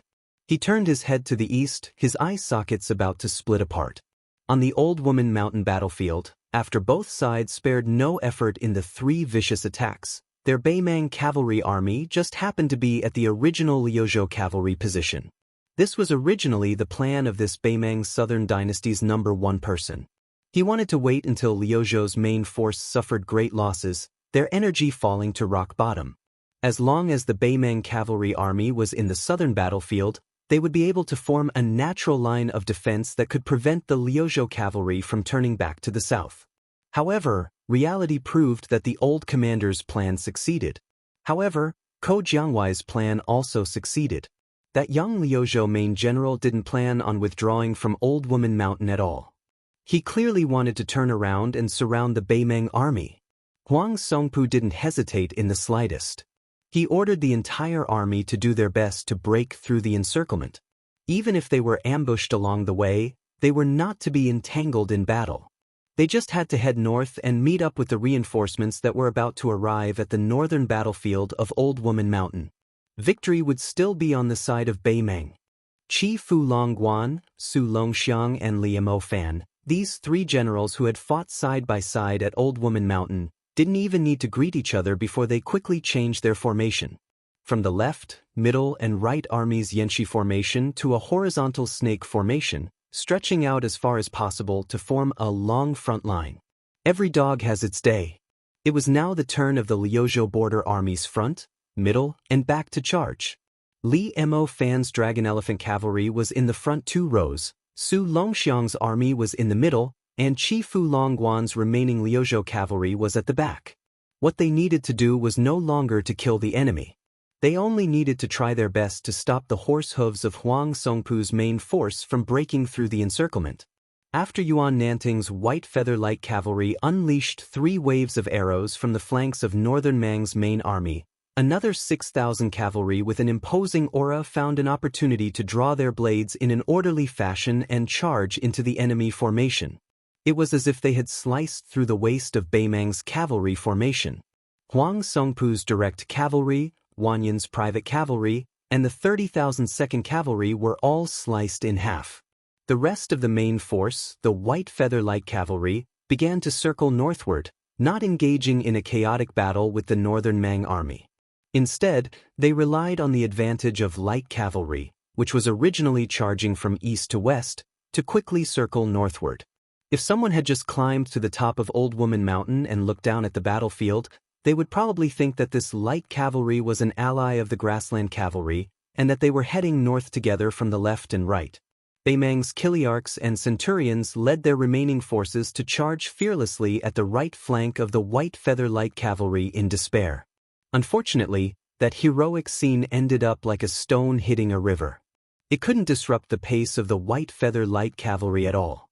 The White Feather Light Cavalry, after suffering from the Northern Mang Cavalry's diagonal charge, easily moved slightly closer to the right. The leftmost formation that was originally more or less straightforward now had depressions everywhere, as if there were pockets that the Northern Mang Deathsworn soldiers smashed into. What awaited these grassland barbarians was definitely not the Northern Cold Blade that engaged in close combat, but rather the extremely skilled cavalry archery. The 200 to 300 Southern Court cavalry were shot down like rice paddies, without the slightest bit of bitterness from the collisions, not dying miserably on horseback. When faced with the White Feather Light Cavalry's arrows, the Northern Mang cavalry, who were able to continue charging a dozen or so steps forward before falling off their horses, they only felt a type of remaining grievance and helplessness. When faced with the White Feather Light Cavalry's arrows, the Northern Mang cavalry, who were able to continue charging more than 10 steps forward before falling off their horses, only felt a type of remaining grievance and helplessness. In the northernmost part of the Crone Mountain battlefield, only dust could be vaguely seen. It was the 4,000 iron stupas under Ningamei's command that were inserted between the two battlefields. At the peak of the Crone Mountain, Ko Jianghuai said calmly, "The situation is set. Huang Songpu is finished." Chen Shiliang also saw the situation on the battlefield. A smile appeared on his pale face. He turned his head and said with a hoarse voice, "General Ko is worthy of the title, God of War." Ko Jianghuai looked to the east. "I'm afraid of losing the big picture for the small." Chen Shiliang asked doubtfully, "After the battle at the Crone Mountain, what's wrong with sending troops east to reinforce North Resisting City?" Ko Jianghuai shook his head. "Who said we're going to North Resisting City?" Chen Shiliang was dumbfounded. At the foot of the Crone Mountain, Li Hanlin gathered the crossbowmen and prepared to enter the battlefield again. The secret retainer that was sent by the young king to protect the White Horse Commandant, Lu Huang of the martial Emperor City, was about to get on his horse and follow them. Li Hanlin said with a firm expression, "Lu Huang, you go directly to North Resisting City." A dignified martial Dao great grandmaster eating sand behind my butt. So boring. Lu Huang didn't seem to be surprised at all. He sat on the horse and looked at the mostly young faces. Finally, he smiled and nodded at Li Hanlin. He joked, "Boy, don't be greedy and die. Otherwise, your king of Baoyang won't forgive me." Li Hanlin grinned. "Help me tell Brother Nian that we made a promise when we were young to pee in the temple of West Baimang. His share, I'll take care of it." Lu Huang rolled his eyes and reminded, "Then remember to drink more water before doing it." Li Hanlin laughed. "I'll even drink horse pee." Lu Huang gave a thumbs up before he rode away. "I'm convinced." In the Battle of the Corridor, 6 battles and 6 defeats. The 50,000 people of Baimang's southern border town cavalry were completely driven into madness. After 6 charges, there were only 20,000 people left. Even if they knew that they were unable to help the Old Woman Mountain battlefield, even if they were destined to be severely punished by the emperor, these red-eyed grassland cavalry still launched the 7th attack without hesitation. As long as Chao Wei led his 9,000 elite cavalrymen into the battlefield from the north entrance of the corridor, even if it was only 30 minutes later, the monk soldiers of Mount Lantua and the 3,000 soldiers of Liuzhou would be completely wiped out. When Chao Wei personally led 800 men of sacrifice to break through Baimang's formation and killed all the way to the circular formation formed by only 200 people, there were only corpses. Along the way, they saw shattered iron shields, broken lances, broken Modeo swords, and destroyed bows and crossbows scattered all over the place. The so-called simple circular formation was just the monk soldiers of Lantua Mountain and the young men of Liuzhou who were all heavily injured. They were just waiting for death. The one who really blocked the charge of Baimang's barbarian cavalry was a slender man in armor and covered in blood. He was the eldest disciple of Wang Xianxia of Martial Emperor City, the Grandmaster of the Central Plains, Yu Groom. This person held a modeo that cut horses and a cold saber hung on his left and right waist. The number of Baimang cavalry that died under his saber was no less than 900. Yu Groom had personally promised the young king that he would ensure that Xie Shibian didn't die. Chapter 1977. It was not that he could not forcefully take Xie Shibian out of the corridor and out of this blood-soaked battlefield. But when Xie Shibian personally fought a bloody battle and defeated the Baimang cavalry for the 5th time, he firmly shook his head at Yu Groom. Yu Groom laughed it off and did not force him. Instead, he picked up a long spear and a mo sword from the battlefield. The two fought side by side. This continued all the way until Western Xie suffered serious injuries. At that time, this Lu province deputy general who couldn't get up was grabbed by a middle-aged monk who was in charge of Western Xie's safety by the shoulder from under the hooves of a northern Mang cavalry and then heavily flung backwards. The monk, who was already an arrow at the end of its flight, was instead swarmed by several dozen riders, dying on the spot. Chao Wei's cavalry quickly slaughtered their way out from behind, becoming the final straw that broke the camel's back. After the northern Mang side cavalry barely managed to stop Chao Wei's vanguard cavalry charge, they were quickly completely routed. These cavalry of the southern dynasty did not dare to fight or die.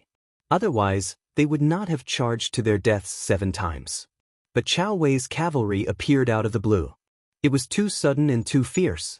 Especially in the narrow corridor, 9,000 cavalry launched an endless charge. It was as if there was only the endless figures of the Baimang cavalry in their field of vision. The northern Mang cavalry suffered a crushing defeat.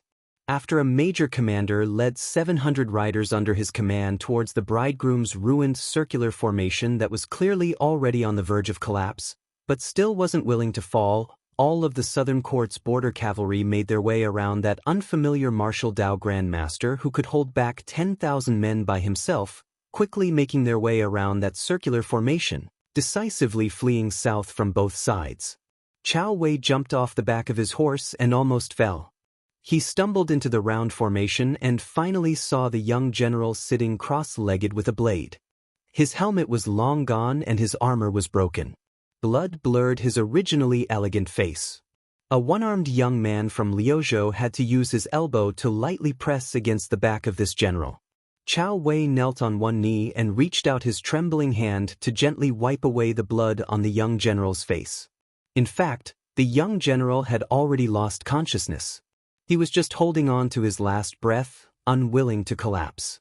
Yu Groom ruthlessly threw out his modeo, splitting a Beimeng cavalry generals, 2 people, and their horses into 2 halves.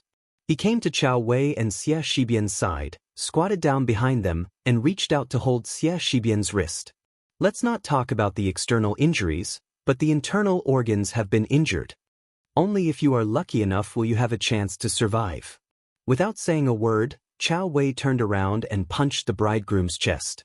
His eyes were red as he scolded angrily. Su Fengyan asked you to stay by Xie Shibian's side just for this bullshit, slim chance of survival? Bridegroom, you didn't say anything. He just continued to lower his head and inject a gentle aura into Xie Shibian. Xie Shibian was not willing to leave. Yu Groom, who had never been on the battlefield, did not know why, but he also felt that he should not leave. The 2 of them did not leave. Xie Shibian felt that he should die in battle here. Yu Groom felt that dying in the yellow sand outside Liuzhou Pass was not too bad. However, after saving the deputy general of Liuzhou many times, the latter angrily said, "Yu Groom, you. Every time you save me, you kill 3 or 4 fewer people. Do you want me to teach you how to calculate this?"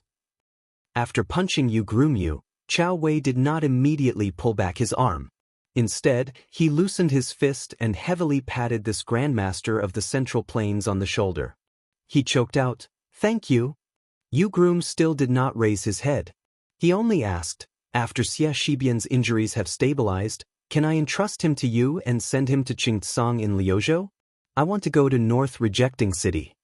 Chao Wei nodded and did not say anything. After a long time, Yu Groom loosened his fingers and slowly stood up. He pressed both hands on the cold sabers at his waist and asked again, "Temporarily lend me 2 sabers. Does this count as violating Bailiang's military law?" Chao Wei took a deep breath and shook his head with a smile. "From now on, Yu Groom, are a cavalry commandant under Great General Chao's command. How about it? The battle in the corridor was won by you through your own merits. Not to mention 2 cold sabers, you can hang them all over your body." Yu Groom laughed it off. Joining the Bailiang Frontier Army and becoming a cavalry general under Chao Wei was absolutely impossible for the first disciple of Wang Xianji who was focused on martial arts. However, Yu Groom could not refuse this kindness. He lowered his head and stared at Xie Shibian who he had pulled back from the gates of hell. Then he walked a few steps away and tiptoed. His body instantly rose from the ground. He went straight to North Rejecting City. On the day when the young lord of North Rejecting City and the 3 martial grandmasters of Nanjiang entered the city one after another, the great victory at Old Woman Mountain in Liuzhou was quickly reported to North Rejecting City. The city was bustling with noise. However, almost 2 hours later, another urgent spy report came to the mansion. The 400,000 cavalrymen of Beimeng would arrive at North Rejecting City in 3 days at the latest. After Mao Shulang entered the North Rejection City, he requested to climb up the city wall. After getting permission from the mansion, the burly old man began to walk alone along the horse path. He walked and stopped, not saying a word. The old scholar in green, Cheng Baishuang, quickly broke through the realm on small lotus peak of Wudong Mountain and directly entered the great celestial state.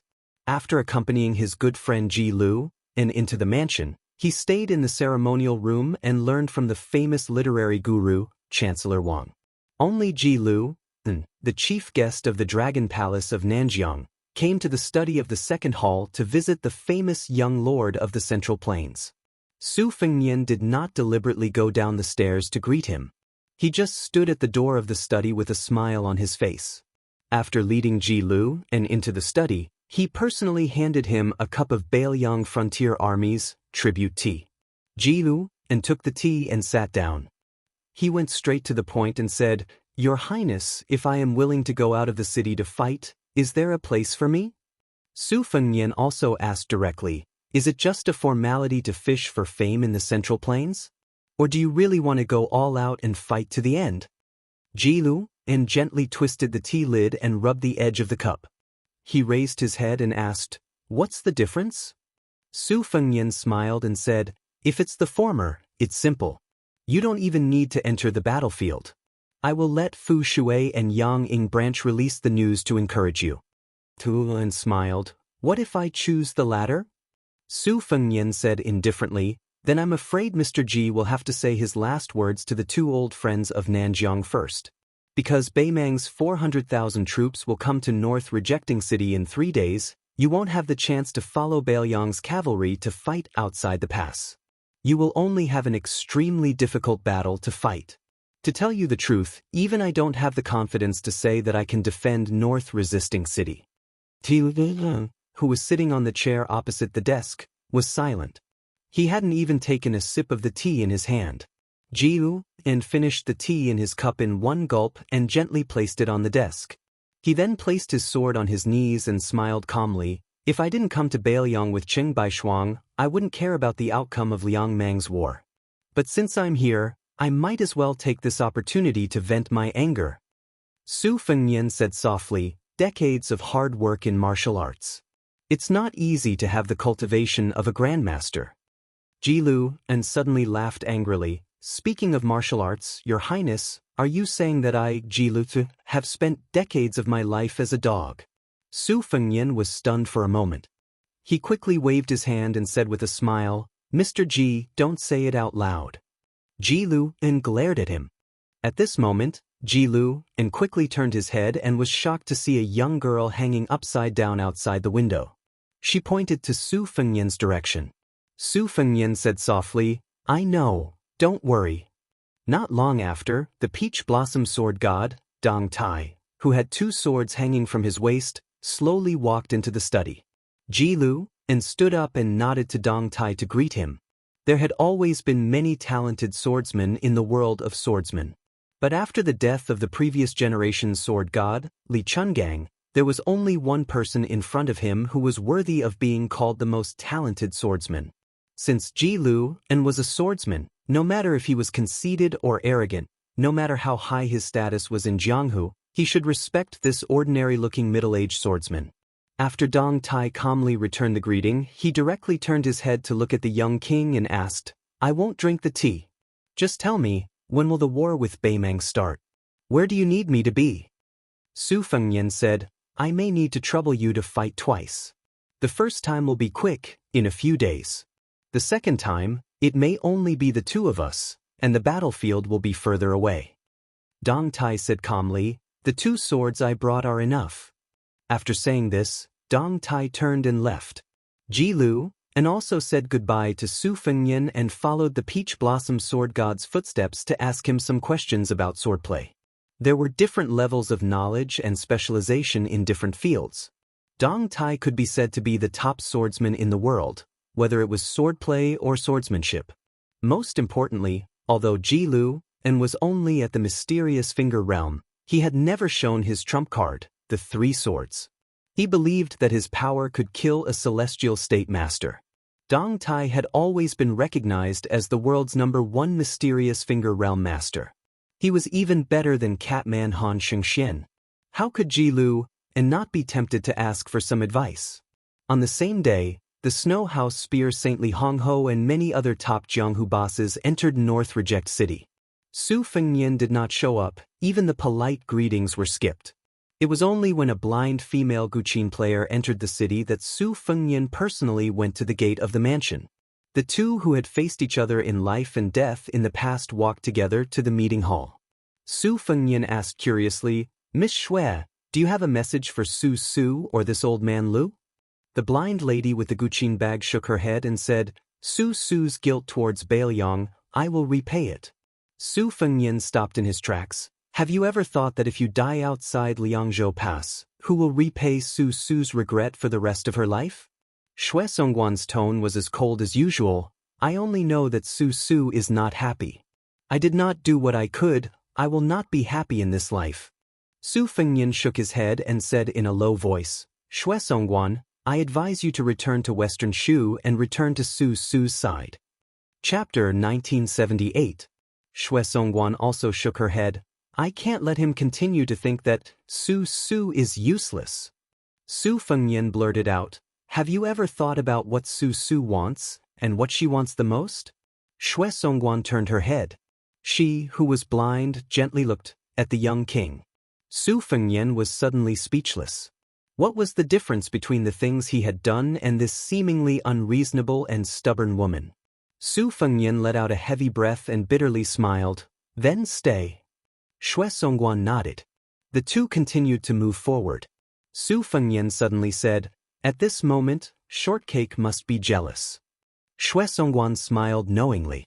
Her face was full of gentleness. Su Fengnian snorted, Miss Xue, you actually fell for a guy like Shortcake, really? The young king did not continue. Xue Songguan smiled. Your Highness wants to say that you are blind, but I am a blind person. Su Fengnian was a bit embarrassed. Su Fengnian stopped as if he was struck by lightning. His body stiffened. Xue Songguan frowned. She did not turn around, but she already felt 3 powerful auras behind her.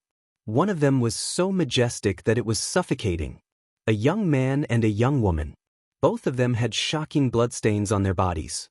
A middle-aged man holding an iron spear walked towards Su Fengnian and Xue Songguan.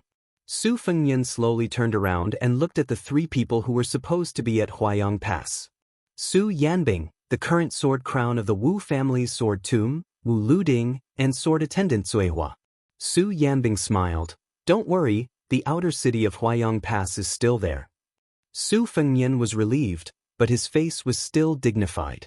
Su Yanbing explained, it was Chu Lushan who wanted the 3 of us to go back to North Resisting City. He said that 80 Wu swordsmen would be enough. The 3 of us can only stare at each other all day long. It's meaningless. It's better to go back to North Resisting City. Su Fengnian was about to speak, but Wu Luding already impatiently said, you know what kind of character Fatty Chu is. If he is determined to drive us away, I'm afraid that we won't be able to eat in Huayang Pass. Actually, what Chu Lushan said is not wrong. 80 sword mounds cavalry should be enough to deliver intelligence at the moment. Su Yanbing glared at the young sword mound, who spoke without thinking, and the latter shut his mouth resentfully. Su Yanbing said in a low voice, Chu Lushan said that Bailiang will definitely win at Crone Mountain. Next, the Liuzhou border army will go all the way north to Xijing. Beimang's army will have to speed up their attack on North Resisting City. It's a gamble to see who can break through their nest faster. Chu Lushan also said that as long as North Resisting City can hold on until the winter snow melts, his Huayang Pass will be able to hold on until next spring. Su Fengnian breathed a sigh of relief. Since he said so, then I don't have to worry about the rear. Su Fengnian had people lead Wu Luding, swordsman Zihua, and officer Xue to the side rooms of the 3 halls, while he and Su Yanbing went to the study. After Su Yanbing entered the study, he said in a low voice, Chu Lushan said something at the end.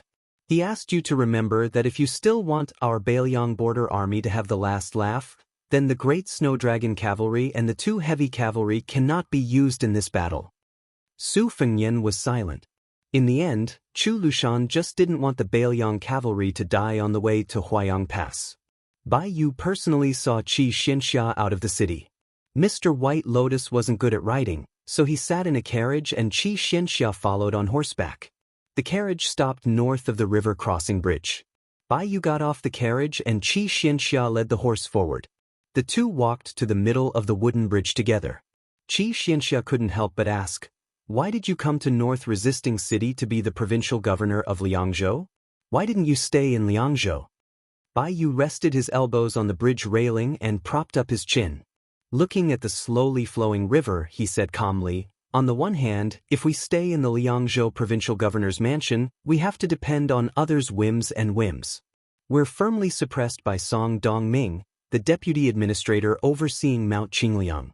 Rather than fighting in close quarters on a chess game that we're bound to lose and making us look ugly, it's better to switch to a different chessboard. Of course, this reason is far-fetched and is only used to convince myself. Even a layman like you might not be willing to believe it. In fact, the reason why I chose to follow the new Liang prince to North Resisting City, other than hoping to become a more trusted official than Song Dongming, was also selfish. Xianxia frowned. Selfish? Bai Yu turned his head slightly and asked with a face full of smiles, "Do you know what a scholar's ambition is?" Xianxia, who was already in a bad mood, snorted and said unhappily, "A boorish man like me doesn't understand the ambition of scholars like you." Bai Yu blinked. "Do you really not understand, or are you pretending not to?" Xianxia kept a straight face and didn't say anything. Bai Yu didn't want to get to the bottom of it and looked at the river again.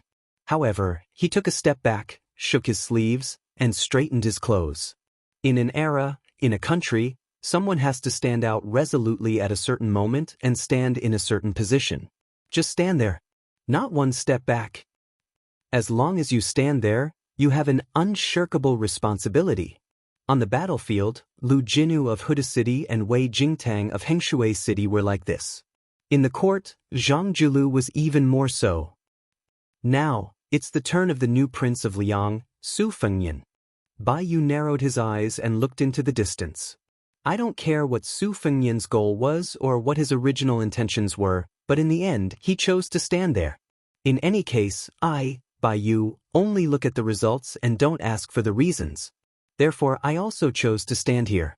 Whether it's merits or demerits, allow me to die and let your descendants judge. Bai Yu laughed and said, I don't like it when the later generations depict this soul-stirring war. I don't like it when the scholars of the later generations flip through that book and discover that in the end, not a single scholar died here. Xianxia sighed softly. Bai Yu suddenly said sadly, in the past, I didn't feel much, but now I'm beginning to realize that in the conversations of the officials of the Central Plains, there's a lot of mockery towards Bailiang. Those condescending and pointing fingers are so detestable. Xianxia suddenly mounted his horse and said in a low voice, Let's go. If I listen any longer, I'm afraid I won't be able to leave either. Bai Yu laughed loudly. Go back to your Central Plains. As expected, Xianxia squeezed his horse's belly and urged it to leave. Bai Yu didn't continue to watch Xianxia leave. In any case, he couldn't see clearly, so he didn't want to waste his energy. Bai Yu suddenly slapped the railing of the bridge and sang loudly, The wind blows. My Bailiang is strong. Wang Linquan, who was jokingly called Bailiang's god of fortune, left Mount Qingliang Wutangan with a smile after seeing his daughter Wang Chudong. However, when there was no one around, Wang Linxuan's smile faded. This old man, who was the wealthiest person in Qingzhou and the wealthiest person in Bailiang, was only left with a face full of exhaustion. Su Weisheng had privately told him something. As Wang Chudong's father, he couldn't refuse, but as an old soldier of the Su family, he couldn't rest easy. Chapter 1979. Zhao Yute, who used to be Princess Consort Wu Su's sword attendant, gently pushed the wheelchair and arrived at the shore of Tidehark Lake with Su Weisheng. This armored woman wanted to say something but hesitated. Su Weisheng said softly, Aunt, I won't go to North Resisting City. You shouldn't go either. Zhao Yute asked in a trembling voice, Why? Su Weisheng folded his hands on his knees and looked at the famous Tidehark Lake. He said calmly, We'll only distract him if we go. He'll have to arrange a retreat for us behind our backs and pretend to be happy in front of us every day. It's so tiring. Zhao Yute's hands trembled. Su Weisheng tilted his head and rested it on the back of Zhao Yute's hand. Aunt, if that day really comes, help him take care of Wang Chudong and go to the Central Plains to find a paradise far away from the flames of war. Okay? Zhao Yute nodded with difficulty. In Wutong Courtyard, the young female literary master who had won first place with The First Snow was racking her brains because she had just promised to write a masterpiece for someone that would not lose to The First Snow. She would write about the smoke of the Northwest, about the war at the border, about those brave deaths, and about those magnificent scenes. She would clear his name and give voice to Bailiang so that their names would be immortalized for generations to come. She couldn't allow future historians to throw dirty water at her. The slightly thin and haggard Lu Qingyan sat beside her. She was taking a break from her work to help the famous master Wang grind ink. Wang Chudong suddenly looked up and said with a bitter face, "Sister Lu, I haven't written for so long that I don't know where to start." Lu Qingyan smiled gently. "Writing is a work of nature. Don't be anxious." Wang Chudong made an "oh" sound and continued to ponder over her work. Lu Qingyan slowly got up and rubbed Wang Chudong's head. "Take your time." Wang Chudong suddenly smiled and waved her fists. "Don't worry, I'll definitely come up with ideas. When the time comes, no one can stop me." Lu Qingyan smiled. "When the time comes, I'll be the first to read it." After Lu Qingyan walked out of the house, Wang Chudong, who had always given everyone the impression of innocence, suddenly burst into tears. A carriage passed by the battlefield of Crone Mountain, where the smell of blood still lingered. A young general with a pale face stood up with difficulty and lifted the curtain to look, unwilling to put it down for a long time. That female bodhisattva of Mount Lao was sitting in the carriage, in charge of preventing his injuries from worsening. She had to constantly impart a stream of peaceful qi to him. Xie Shibian looked at the abandoned Beimeng corpses on the battlefield and said softly, 20,000 monk soldiers, although most of them belong to the other powers of the Lantua Mountains, but your 3,000 direct disciples are also amongst them. More importantly, they are all your six-jeweled heavenly jewel master. I'm sure you can guess why I want to go to that corridor, right? The female bodhisattva, whose hair almost reached her waist, nodded indifferently. Xie Shibian gave a bitter smile and said, "This is killing 3 birds with 1 stone, and I have no choice but to do it." Not only would they be able to intercept Northern Mang's reinforcements as much as possible, they would also be able to turn the originally useless monk soldiers into a surprise force in Flo Province. In the end, they would naturally be able to whittle away at Western Region's reserves. Regardless of whether Northern Liang won or lost, there would only be benefits. If they won, the severely wounded Lantua Mountain would most likely have no choice but to continue sending monk soldiers to Northern Liang for the sake of pursuing benefits. If Northern Liang's Su family lost, in the future, Northern Mang would lose at least 20,000 monk soldiers if they wanted to seize the opportunity to invade the Central Plains. In the end, it is Bailiang who has the upper hand, and your Lantua Mountains can only be led by the nose. She sneered and said, "You, the main culprit of Western Border's disaster, if you died in that corridor back then, if Lu Province's border army also suffered a great defeat, I would have removed your head without the slightest hesitation and brought it to Northern Mang to ask for rewards." Xie Shibian smiled and said, "I'm sorry to disappoint you." After saying this, Xie Shibian had no choice but to put down the curtain. He lay back down and quickly fell into a deep sleep. She continued to close her eyes and rest, without sorrow or joy. She silently recited a passage of scripture to release the souls of the dead. Inside and outside Huayang Pass, southern Chu and northern Dong, 2 of the world's most famous fatties were in a standoff. Dong Zhuo rode his horse to the front lines and raised his head to look at the top of the walls outside Huayang Pass. More than 20,000 sinners who had lost their identities from the grasslands were besieging the city like ants. Dong Zhuo, who had a personal army of 140,000 soldiers, did not have the extravagant hope that these 20,000 soldiers would be able to break through Huayang Pass. He did not even think about taking the outer walls. Dong Zhuo was patiently waiting for winter to come, waiting for the arrival of a heavy snowfall. Before that, using 20,000 soldiers who had no choice but to throw away their lives to deplete the forces defending Huayang Pass was very cost-effective. These 20,000 soldiers were only obtained by Dong Zhuo and that old woman without spending a single tael of silver. Once he used the wealth of his father-in-law's Yelu family, he could borrow another 20,000 strong men from the grassland's great picker. In addition, Dong Zhuo had already sent a message to Heshi Prefecture's Jiefang Helian Wei. "If you can't take the towns of Fuling and Liuya before winter, I'll borrow soldiers to help you. Don't be polite. I, Dong Zhuo, will be unprecedentedly generous."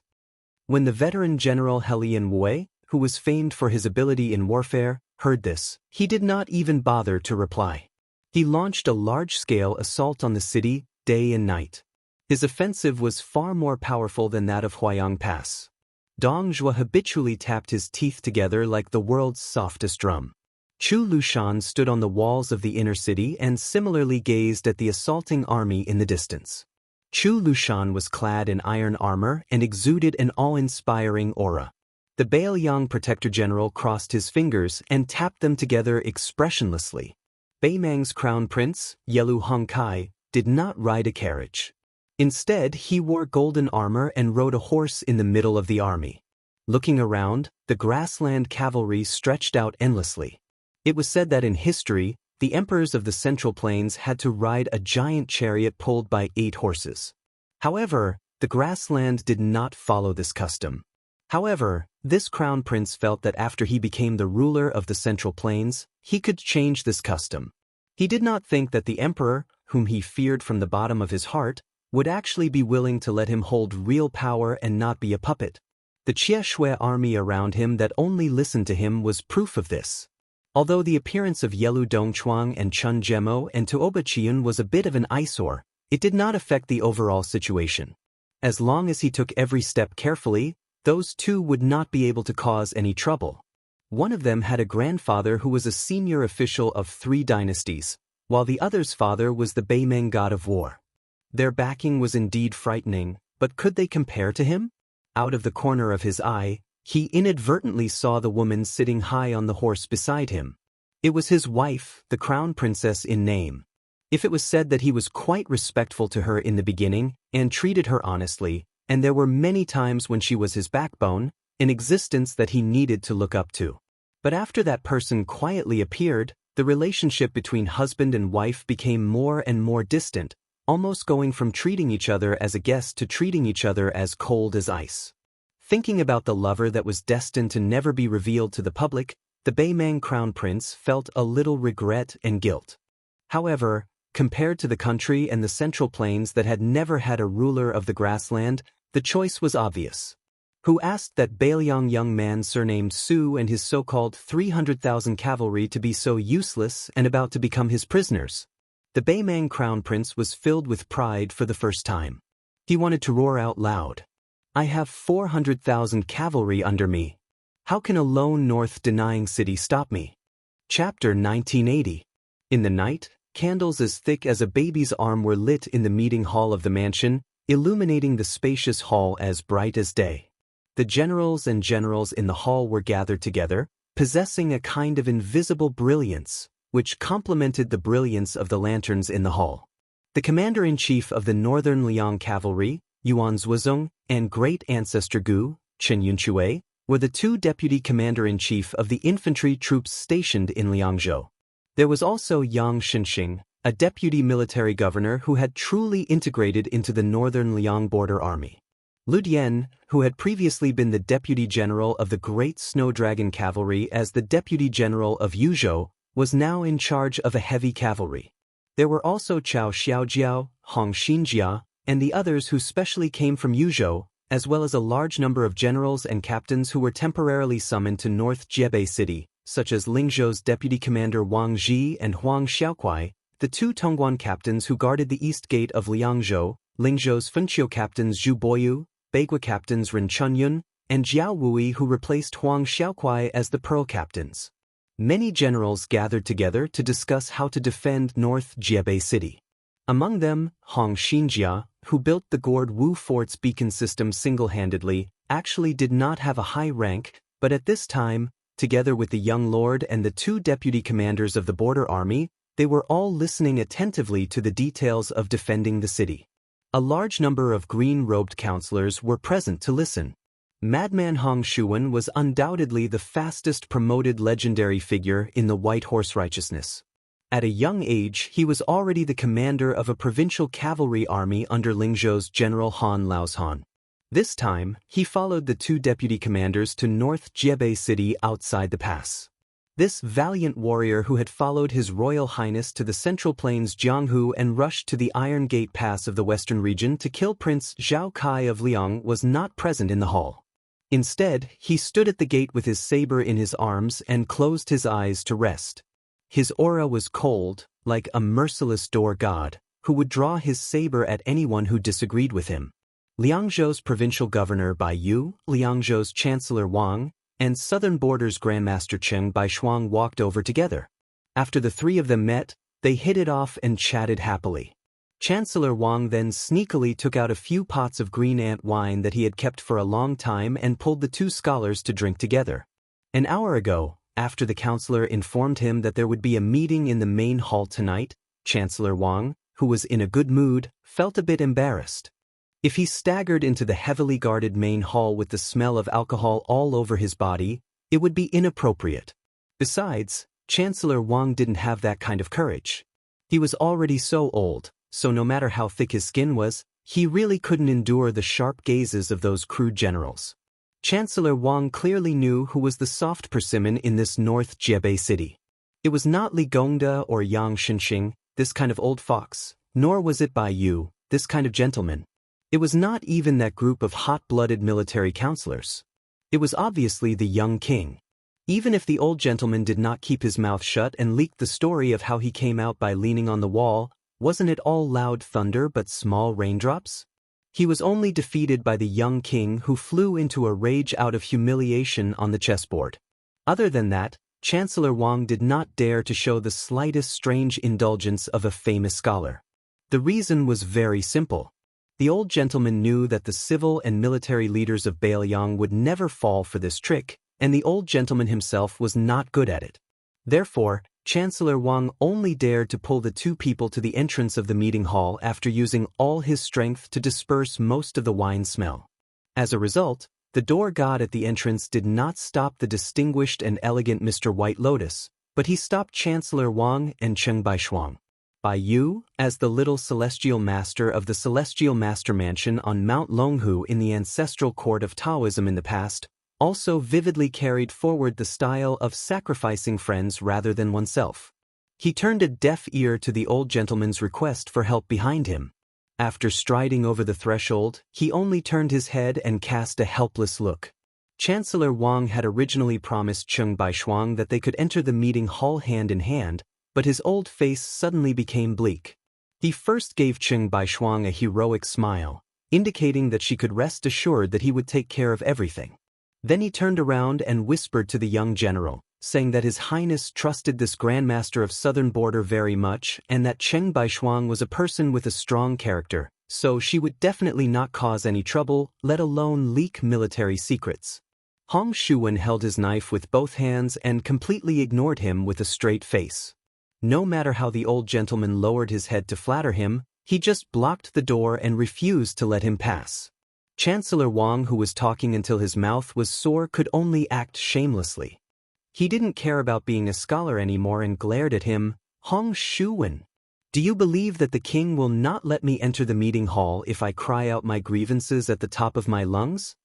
Lunatic Hong, who was impervious to everything, was still indifferent and sneered, "Old man, just shout.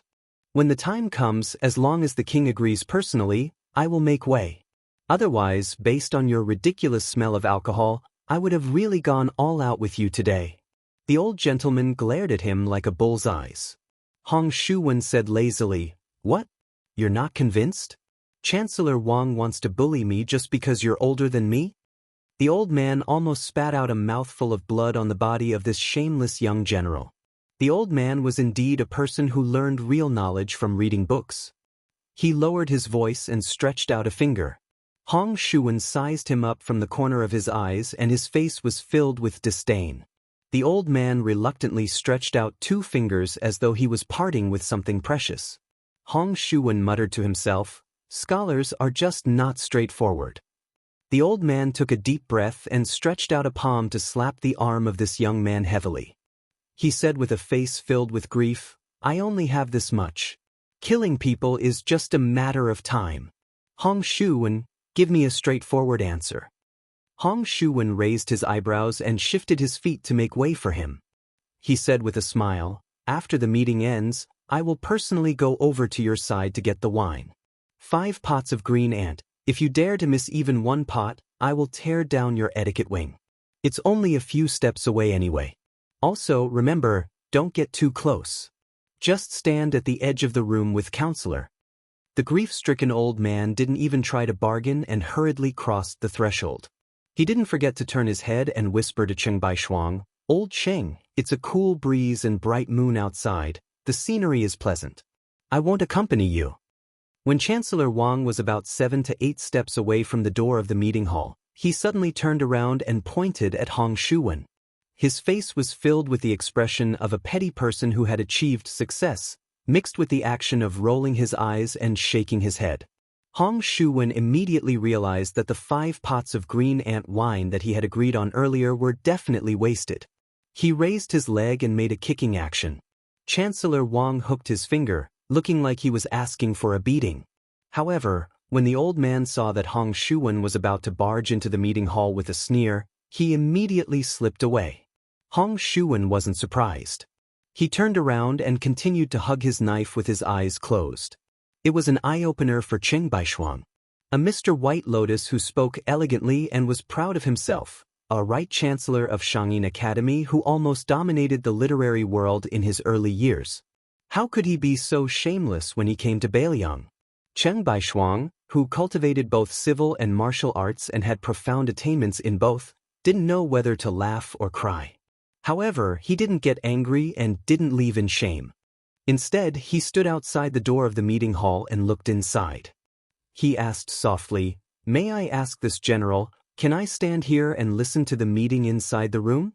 Hong Shuwen didn't open his eyes and said in a bad mood, "Since the prince allowed you to walk around the residence as you wish, then as long as you don't cross the threshold tonight, it doesn't matter if you stand outside the door and listen. Even if you lie down, I won't stop you." Cheng Baishuang, who almost had the aura of a Confucian sage, dismissed it with a smile. Previously, when he was drinking and chatting with Chancellor Baiyu, Cheng Baishuang heard a lot of interesting anecdotes. The speaker didn't mean it, but the listener listened attentively. Baiyu said that the young prince would occasionally leave the study room on the right side of the signing room and go to the room on the left side of the signing room, which was called the Vegetable Garden, by North Jeju City. That was the headquarters of the military counselor. Because these young people with different backgrounds didn't have any official rank, they only wore the green robes of Confucian scholars. When they gathered together, it looked like a green vegetable garden. Moreover, these people were the students of Beiliang.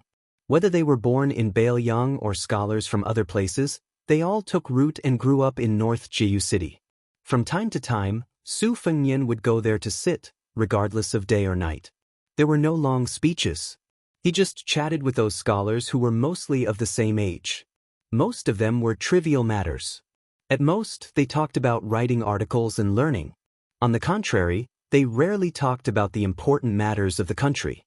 The word peace was used to govern the country, and the war at the border was not mentioned much. Once, Mr. White Lotus had nothing to do, so he joined in. That night, a king of Beiliang and a provincial governor of Liangzhou were surrounded by dozens of scholars in green robes. They were talking and laughing. When a military counselor said that he was willing to go to the battlefield and kill the enemy without hesitation, the young prince didn't refuse or approve. He just looked around and saw the young faces of the scholars. Only then did he tell the impassioned scholar that the scholar was the one behind the scenes. He was willing to give advice for the country's affairs. He was willing to speak out for the country's affairs. He was willing to fight to the death for the border army. This was a great contribution that no one could forget. Besides, if you scholars were willing to die, it would be a good thing. But I, Su Fengnian, would never advocate this. From Su Xiao to me, we have always believed that the Beiliang cavalry was guarding the border. Since they were outside the border, with cold sabers on their waists and horses on their waists, it was natural for them to die on the battlefield when they couldn't retreat. As for the scholars who were not good at archery and horse fighting, it was enough to have the heart. Beiliang didn't want to, and shouldn't ask you scholars to sacrifice your lives. It could even be said that it was understandable that scholars who had never experienced the smoke of war were afraid of death and cherished their lives. Scholars in the study and warriors on the battlefield each had their own duties. The former used the tip of the pen to write righteous words to express their feelings, while the latter wore armor to defend against the enemy. You do your job and I do mine, so that I have a clear conscience. As for the ordinary people who lived in the streets and alleys, they shouldn't be expected to come to the border to kill the enemy. They should live a peaceful life. Chapter 1981. Cheng Baishuang put his hands behind his back and turned his back to the meeting hall. He looked at the archway and fell into deep thought. As the emergency strategy was formally finalized, there were many generals hurriedly leaving the meeting hall in batches. In the end, even Great Ancestor Gu and Shen Yunshui, the two border generals stationed in North Jiebei City, also stepped out of the door.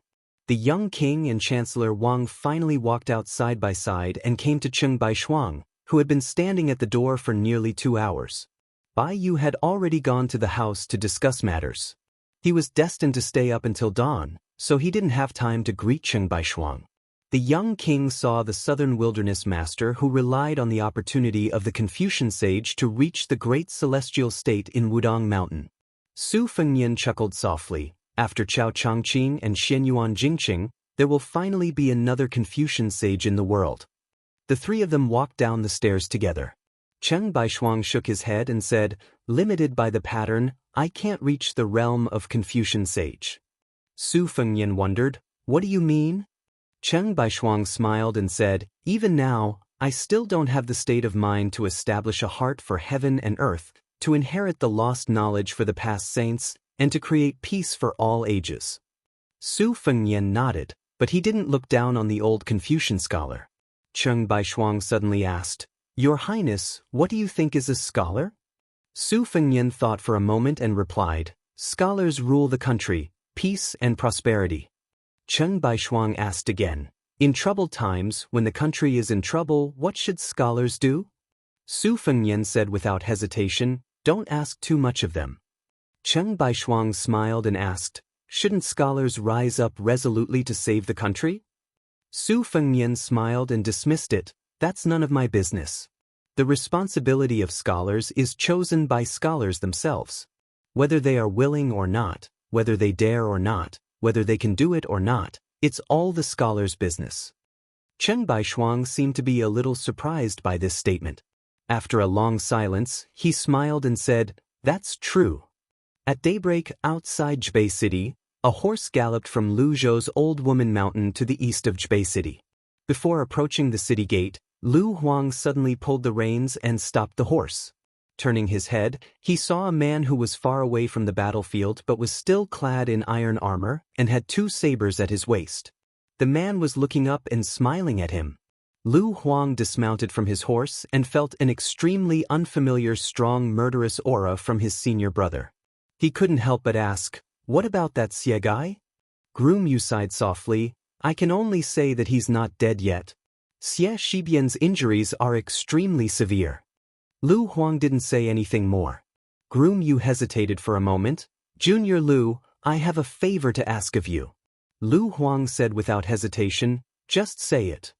Groom Yu said sadly, "I might have to trouble you to bring little green robe back to the Central Plains. I've traveled a lot with her. I originally thought that she would be able to stay carefree at Tide Listening Lake on Mount Qingliang, climbing trees and catching fish with her peers, and then slowly grow up. Now it seems that it's going to be very difficult." Lu Huang shook his head, "You can ask Su Fengnian to find someone else for this matter. I can't help you." Groom Yu frowned, "You also want to stay?" Lu Huang snorted, "Could it be that only you, Groom Yu, can be heroic and I, Lu Huang, can't be heroic for once?" Groom Yu was speechless. Lu Huang said regretfully, "It's a pity that you and I don't have a good sword for the time being." Groom Yu patted the cold saber at his waist and smiled. "After using it, I found that it's very useful. I don't even need to carry the saber away. It's quite carefree." Lu Huang joked, "Why don't you share one with me?" Groom Yu decisively refused, "Don't even think about it." Lu Huang clicked his tongue, "I also want you to promise me something." Groom Yu smiled, "Let's hear it first. We'll see if you agree or not." Lu Huang grinned, "If I kill more people than you on the battlefield outside the pass, how about you call me senior brother in the future?" Groom Yu patted this junior brother's shoulder and said earnestly, "Although a junior brother who doesn't want to be a senior brother isn't a good junior brother, as a senior brother, I can understand this feeling. Unfortunately, I still won't agree to it." Lu Huang didn't feel surprised. He led the horse forward with a smile on his face.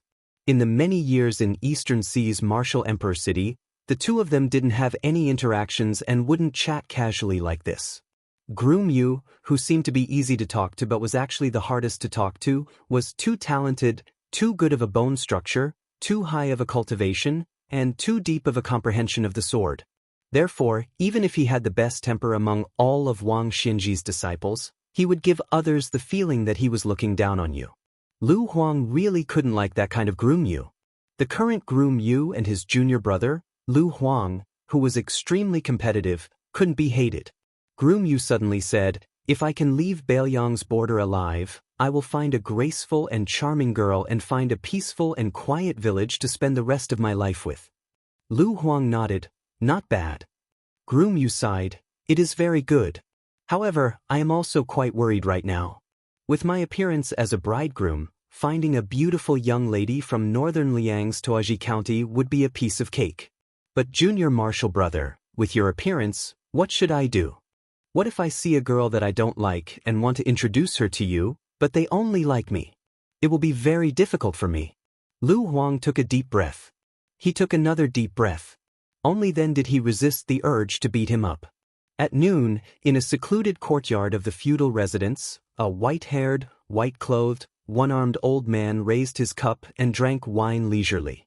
This old man, who was addicted to swallowing the world's famous swords, was not only of the same generation as Lu Songtao. Not only did he compete with Li Chungang in the way of the sword, but he was also the master of the West Shu Sword Emperor and Qingliang Mountain Sword Jihuang. Chapter 1982. On the opposite side of the stone table was the current head of the Dongyue Sword Pool, Chai Qingshan. Although Chai Qingshan's status in the pugilistic world and reputation in the Central Plains was much higher than the reclusive sword-eating ancestor, in terms of seniority in the pugilistic world, the 70-year-old Chai Qingshan was still one or even two generations younger than Sui Xiegu.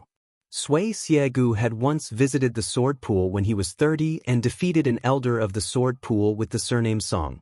The latter was already 60 years old at the time. Although he was defeated and his sword became Sui Xiegu's delicacy, the elder still held Sui Xiegu in high regard before he passed away. He saw Sui Xiegu as a fellow swordsman. When the young Chai Qingshan entered the Dongyue sword pool as an outsider, he became the brother of the previous head of the Dongyue sword pool. He was taught by the previous head of the sect, Song Yanqing. Therefore, when he finally saw Sui Xiegu in person today, Chai Qingshan bowed respectfully.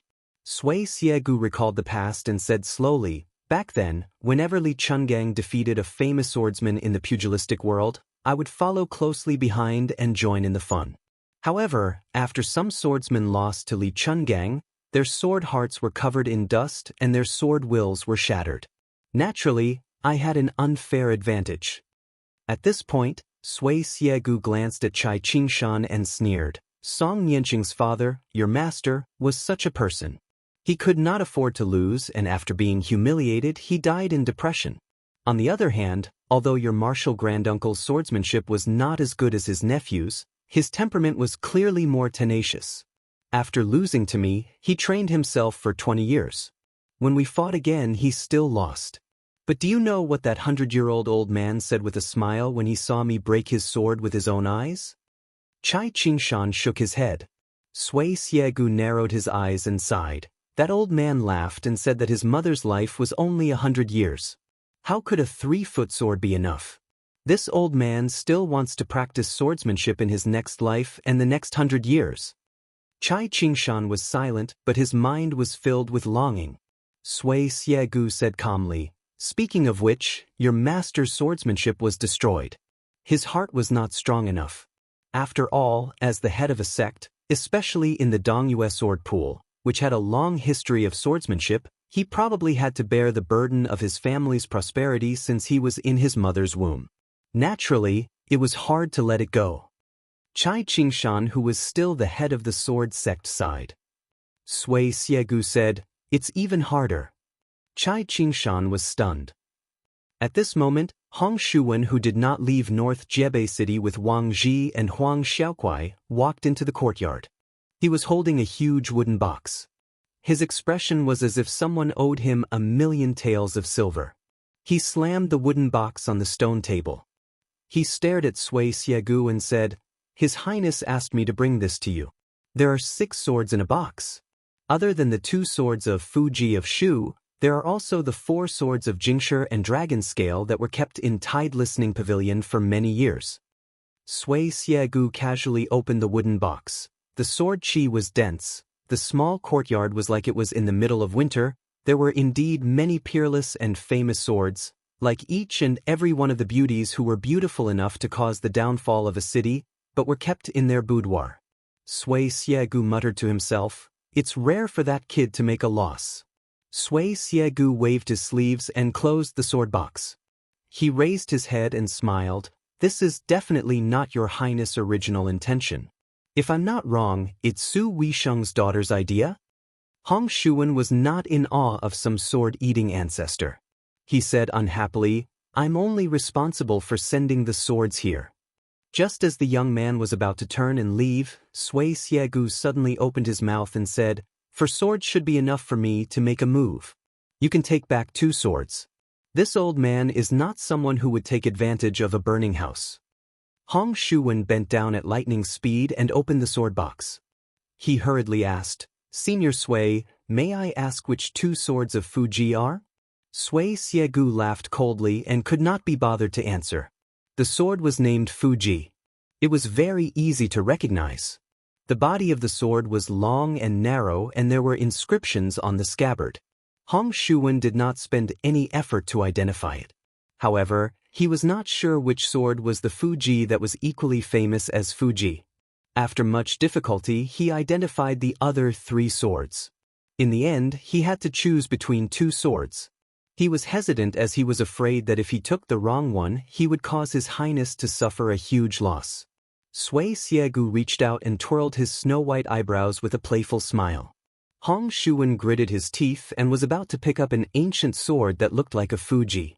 Just as he grabbed the scabbard, he heard Sect Master Chai of the Dongyue sword pool cough softly.